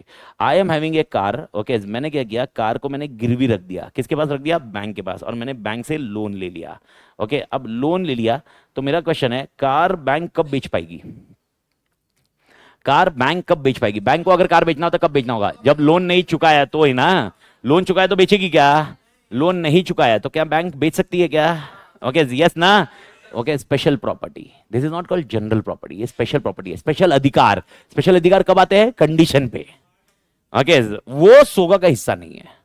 सोगा में हम कौन सी प्रॉपर्टी डिस्कस कर रहे हैं? जनरल प्रॉपर्टी, ओनरशिप, जनरल, पूरी ownership. यानी अभी general property किसके पास है? एटी के पास। ओके, कार बेचने का अधिकार किसी पास है? एटी के पास। डेफिनेटली एटी जब बेचेगा, एटी ने बताना चाहिए, जिसको भी बेचेगा एटी बताएगा। अमित एटी मतलब मैं, हाँ भाई अमित आते, आई होप सब जानते हैं मैं अमित आते हूँ। हाँ हाँ, नहीं तो वहाँ तुम ओके तुम एटी कौन है भाई? ओके, एटी मतलब अमित आतेड़। ओके, अब टेक्निकली मैं जब कार बेच रहा हूँ तो मैं किसी को भी बेच, एग्जांपल इसको कार बेच रहा हूँ, मैं यश को बोल रहा हूँ कार खरीद ले, वो बोला खरीद लेता हूँ, मेरी जिम्मेदारी है उसको बताना कि इस कार पे लोन ले। ओके, अगर मैं ये छुपाता हूं, अगर मैं ये छुपाता हूं तो सेक्शन 14 बी के अंदर, 14 सी के अंदर वो लोन मुझे रीपे करना पड़ेगा बाद में। ओके, ये होता है condition and warranty, unit 2 condition and warranty. Okay, defective title नहीं होना चाहिए, टाइटल के अंदर एनकम्बरेंसेस नहीं होने चाहिए, टाइटल के अंदर चार्ज नहीं होने चाहिए, आप जो गुड्स बेच रहे हो वो सिर्फ आपका होना चाहिए, अगर वो चार्ज है तो आपने बता के बेचना चाहिए। ये सेक्शन 14, 14 ए, 14 बी, 14 सी में आएगा बड़ी। ओके, जो यूनिट 2 में कवर करेंगे, condition and warranty, condition and warranty. I hope clear है बड़ी। तो पहला पॉइंट है, इसको बेचने का अधिकार किसका है? ओके, बैंक का या अमित का? Okay, it is called general property. Bank के पास भी ये प्रॉपर्टी है, बैंक के पास भी अधिकार है बेचने का, लेकिन कब है? जब लोन है। इसको कौन सी प्रॉपर्टी बोलते हैं? Special property. सोगा कौन सी प्रॉपर्टी की डिस्कस करता है? General property. समझ में आ रहा है? तो प्लेज प्लेज प्लेज करने के बाद जो पाउनी है, पाउनी कब बेच सकता है, क्या देखिए, इसका डिस्कशन नहीं करने का। पाउनर और पाउनी मालूम है ना? प्लेज में पाउनर होता है, पाउनी होता है। मैं ये गाड़ी किसको दिया था? बैंक को। मैं पाउनर है, बैंक पाउनी है। पाउनी के पास अधिकार कब आएगा? ओके, पाउनी के पास अधिकार कब आएगा? जब ये, तब तक उसके पास नहीं है। तो ये स्पेशल प्रॉपर्टी सोगा का कंटेक्स्ट नहीं है। भारत माता की जय। क्या हो रहे? पाउनर पाउनी आएगा ना, याद आ जाएगा। पाउनर पाउनी जो भी जिधर भी आए। ओके, अरे छोड़ रहे, अरे ठीक है, पाउनर पाउनी याद नहीं आया, मैं जो बता रहा हूं उतना तो सुनो। अच्छा, मैंने खाली नाम बता दिया, तुम दिमाग में रख लो, ऐसा बोला गया? अरे एग्जाम्पल के साथ लिंक करो ना। एटी ने लोन लिया तो मतलब मैं कौन हुआ? पाउनर। और लोन दिया, जो बैंक ने लोन दिया वो क्या हुआ? पाउनी। भारत माता की जेपा। ठीक है, तो अब मेरे को बताओ यहां पर कौन सी प्रॉपर्टी का डिस्कशन है? यहां पर कौन सी प्रॉपर्टी का डिस्कशन है? जनरल प्रॉपर्टी, स्पेशल प्रॉपर्टी नहीं। तो जब ट्रांसफर होती है तो ओनरशिप ट्रांसफर होती है, याद रखना। तो जब भी सुन सुन सुन, रिस्क किसका? रिस्क किसका? जिसकी प्रॉपर्टी, जिसकी प्रॉपर्टी। तो मेरे को बताओ, जब सेल ऑन गुड अप्रूवल पे भेजा था 15 दिन था ना, 15 दिन तक प्रॉपर्टी किसकी थी? सेलर की थी, इसलिए वो रिस्क किसका? सेलर का। ओके, लेकिन गुड्स डैमेज किसकी वजह से, कैसे हुआ? नहीं नहीं, डैमेज कैसे हुआ? भूकंप से। भूकंप से। किससे हुआ? भूकंप से। इसलिए मैं तेरे को नहीं रिस्पॉन्सिबल मान रहा हूं, मैं खुद रिस्पॉन्सिबल। लेकिन अगर तूने उसको गिरा दिया, बैट बॉल खेल रहा था, बॉल ही मारा टीवी पे, समझ में कुछ आया? हाँ, बाद में बोल रहा है भाई सेलर की प्रॉपर्टी, ऐसा तो हर चीज लेके जाएगा, तोड़ ही देगा। ओके, समझ में कुछ आया? यहां पर तू जिम्मेदार होगा। क्यों सर? सर प्रॉपर्टी तो आपकी है, प्रॉपर्टी मेरी है, पर फिर तू रिस्पॉन्सिबल कैसे है? बेली है तू, मैं बेलर हूं। बेली की ड्यूटी है, इसको अच्छे से देखना, सेक्शन 151, 152। बेली की जिम्मेदारी है, तू मेरी गुड्स लेके, तो जब ओनरशिप मेरी है पर गुड्स तेरे पास है ना पोजीशन में, तेरा ध्यान रखने की जिम्मेदारी मेरी है। मतलब तूने वो गुड्स के ध्यान रखने की जिम्मेदारी तेरी है, मेरे गुड्स की। आत्मा क्लियर एवरीबडी? तो प्रॉपर्टी बहुत तोड़ इंपॉर्टेंट है। तो मेरे लिए 2-3 शब्द बहुत अच्छे से याद रखना। Property, okay, document of title मेरे लिए मैटर करते हैं। उसके अलावा डिलीवरी, ये तीसरा सिनेरियो। बायर सेलर कौन है, वो कंटेक्स्ट रहेगा। ओके, इंसॉल्वेंट कौन है? ओके, ये कॉन्सेप्ट तो आपको समझ में आ जाएगा, जिसने अपने डेट्स भरने, ओके, ऑर्डिनरी कोर्स में भरना बंद कर दिया है, उसी को इंसॉल्वेंट बोलते हैं। प्राइस, मैंने आपको बता दिया, प्राइस ऑल टुगेदर कल भी डिस्कशन में किया था अपन ने, कभी भी कितना भी कर लो, यहाँ पर प्राइस कंसिडरेशन होना चाहिए, बिना प्राइस के नहीं होएगा। तो यहाँ पर बार्टर एक्सचेंज नहीं चलेगा, तो यहाँ पर क्या होना चाहिए? प्राइस। प्राइस में it may happen that goods may be there or partly price is there. Is the point clear? And along with this point, okay, quality of goods and this is called state और condition। ये chapter unit 2 में देखेंगे। तो nevertheless कुछ definition देखिए अपने, सब definition का कॉन्टेक्स्ट मैंने आपको समझा दिया, जिसमें गुड्स का डेफिनेशन बहुत मैटर करता है। ओके, गुड्स के डेफिनेशन के साथ सबसे इंपॉर्टेंट पॉइंट आता है, सबसे तोड़ important section is agreement to sell और sale. There are 2-3 things which need to be understood by here, okay, then this is your section 4। बहुत ही बेहतरीन सेक्शन, मतलब बेहतरीन सेक्शन है। बेहतरीन मतलब बहुत ही जोरदार सेक्शन है सर। ये मतलब जैसे इतना बेसिक लगेगा आपको, लेकिन ये सेक्शन इतना जोरदार है कि क्वेश्चन बैंड बजा देगा, क्वेश्चन पूरा बैंड बजा देगा। मैं आपको बता रहा हूँ, मतलब कल मैं आपको एंड ऑफ द लेक्चर में क्वेश्चन बताऊंगा, और मैं आपको गारंटी बोलूंगा, इसका हो या और एक 2-3 चीज का, आप गारंटेड गलत कर दोगे अनलेस अनटिल आप बहुत स्केप्टिकली नहीं सोचोगे। स्केप्टिकल मतलब अलर्टनेस से। तो आपको सोच शांति से समझना है, there is a sale and agreement to sell. What is the difference between sale and agreement to cell? Sale मतलब आज के आज गुड्स में मैंने तेरा लेन देन कर दिया है, गुड्स की डिलीवरी हुई कि नहीं हुई मेरा डिस्कशन नहीं है, कॉन्ट्रैक्ट एंटर हो चुका है, अपने गुड्स की प्रॉपर्टी पास हो चुकी है। क्या पास हो चुकी है? Property. This is called sale. जब मैं बोल रहा हूँ agreement to sell is always for future goods, agreement to sell is always for future goods. तो सेल और एग्रीमेंट टू सेल में क्या होता है? इन सेल देखिए वर्ड को देखिए, the property of goods is transferred from seller to buyer immediately. अगर आपकी आत्मा ये शब्द पकड़ नहीं पाई, याद रखना आपकी आत्मा निर्वाणा में चली जाएगी एग्जाम के टाइम पे, और फिर बाद में निर्वाणा में ओके आपको कुछ नहीं मिलेगा उधर, मतलब ना उधर कोई, समझ रहा क्या? ओके ना उधर कोई भगवान मिलेंगे ना कुछ मिलेंगे। तो निर्वाणा में जाने के पहले इधर आप कर लो ताकि उधर कोई मिले तो सही। ओके तो सबसे पहले वो मिलने के, अरे मिलेंगे तो दिखेंगे, कुछ बोलेंगे ना आंसर, समझ में आ रहा है? तो टेक्निकली मिलने के लिए, आंसर बोलने के लिए ध्यान दे, आत्मा को लेके आ। सबसे पहला सेल होता है और एग्रीमेंट टू सेल होता है। तो सेल में क्या होता है? प्रॉपर्टी ऑफ गुड्स क्या होती है? ट्रांसफर होती है। कब होती है? जब तुमने कॉन्ट्रैक्ट किया। एग्रीमेंट टू सेल में प्रॉपर्टी कब ट्रांसफर होती है? ओके आज रही future date. Ownership of the goods is not transfer immediately. झेपा बड़ी तो सर फिर ये कब ट्रांसफर होगी? ओके या तो फ्यूचर बे, या तो फ्यूचर डेट, या तो कुछ कंडीशन बोली होगी गुड्स को करने के लिए, उसके बेसिस पे वो कंडीशन खत्म होने के बाद, या तो वो कुछ करने के लिए बोला होगा, वो करने के बाद। एग्जांपल मैंने बोला होगा गुड्स पैक करके रखना, पैक करके रखूंगा फिर मैं लेके जाऊंगा। तो मेरे को बताओ एग्रीमेंट ऑफ सेल कब मैं गुड्स लेके जाऊंगा? जब वो गुड्स पैक होने के बाद। This is something okay intending to transfer at a future date upon completion of certain events okay thereon, या तो future date पे या completion of certain conditions। ये आपको ध्यान रखना होगा एग्रीमेंट टू सेल में। तो मेरा क्वेश्चन है सेल और एग्रीमेंट टू सेल। अच्छा ओके वर्ड्स को पकड़ के रखना, जितना वर्ड्स तुम लोग ने ध्यान नहीं दिया होगा गड़बड़ हो जाएगी भाई, मैं वापस बोल रहा हूँ। ओके अगर सबसे कॉम्प्लिकेटेड एक्ट अगर निकालना चाहते हो तो सोगा एक होगा ओके, और वो लास्ट वाले 3 इंडियन कॉन्ट्रैक्ट के होंगे जो समझने के लिए बहुत चैलेंजिंग टास्क रहेंगे। स्पेशल एक्ट समझने के लिए बोल रहा हूँ, समझ एक बार वो समझ गया तो ठीक है, तो समझने के लिए थोड़ा एलिमेंट ध्यान रखना, डेफिनेशन बहुत जरूरी है। मेरा पहला डेफिनेशन है कॉन्ट्रैक्ट ऑफ सेल, मेरा पहला डेफिनेशन है कॉन्ट्रैक्ट ऑफ सेल, और सेक्शन 4 बोलता है कॉन्ट्रैक्ट ऑफ सेल मतलब कॉन्ट्रैक्ट ऑफ सेल में सेल और एग्रीमेंट टू सेल दोनों आते हैं। कॉन्ट्रैक्ट ऑफ सेल में सेल और एग्रीमेंट टू सेल आता है। तो मेरे को बताओ जब मैंने आपके साथ कॉन्ट्रैक्ट ऑफ सेल किया होगा तो मैंने क्या किया होगा? या तो सेल किया होगा या तो एग्रीमेंट टू सेल किया होगा। तो मेरा क्वेश्चन है सेल किया तो ओके प्रॉपर्टी ट्रांसफर इमीडिएटली हो गई। क्लियर है बड़ी? जब मैं बोल रहा हूं प्रॉपर्टी ट्रांसफर हो गई तो रिस्क बायर के पास चला गया, समझ में आ रहा है? ओके और मेरे को बताओ एग्रीमेंट टू सेल है तो मैं प्रॉपर्टी ट्रांसफर कब करूंगा? खाली फ्यूचर डेट मत बोलिए, 2 क्वेश्चन है, फ्यूचर डेट पे और condition to be fulfilled, condition to be, कुछ तो कंडीशन दी होगी। ओके एग्जांपल है ओके ये कॉन्सेप्ट एकदम अच्छा, ये जो ये आज ही वही शर्ट पहन के आया, देखो मतलब ऐसा कोई इंटेंशनली नहीं था लेकिन मैं तो वही पहन के आया। अब ये गैप का शर्ट है, मतलब ये ऑलमोस्ट हम लोग 15 दिन पहले डिस्कस करते, मैं गया था ऐसे ही गया था, मेरी डॉटर को किधर मॉल में जाना था उसके फ्रेंड के साथ, मैं भी गया टाइम पास करके गया, तो गैप के शोरूम में घुस गया और शर्ट मस्त लगा और कस्टमाइज करके दे रहा, टेडी बेयर बना रहा था वो, मैं बोला बना के दे।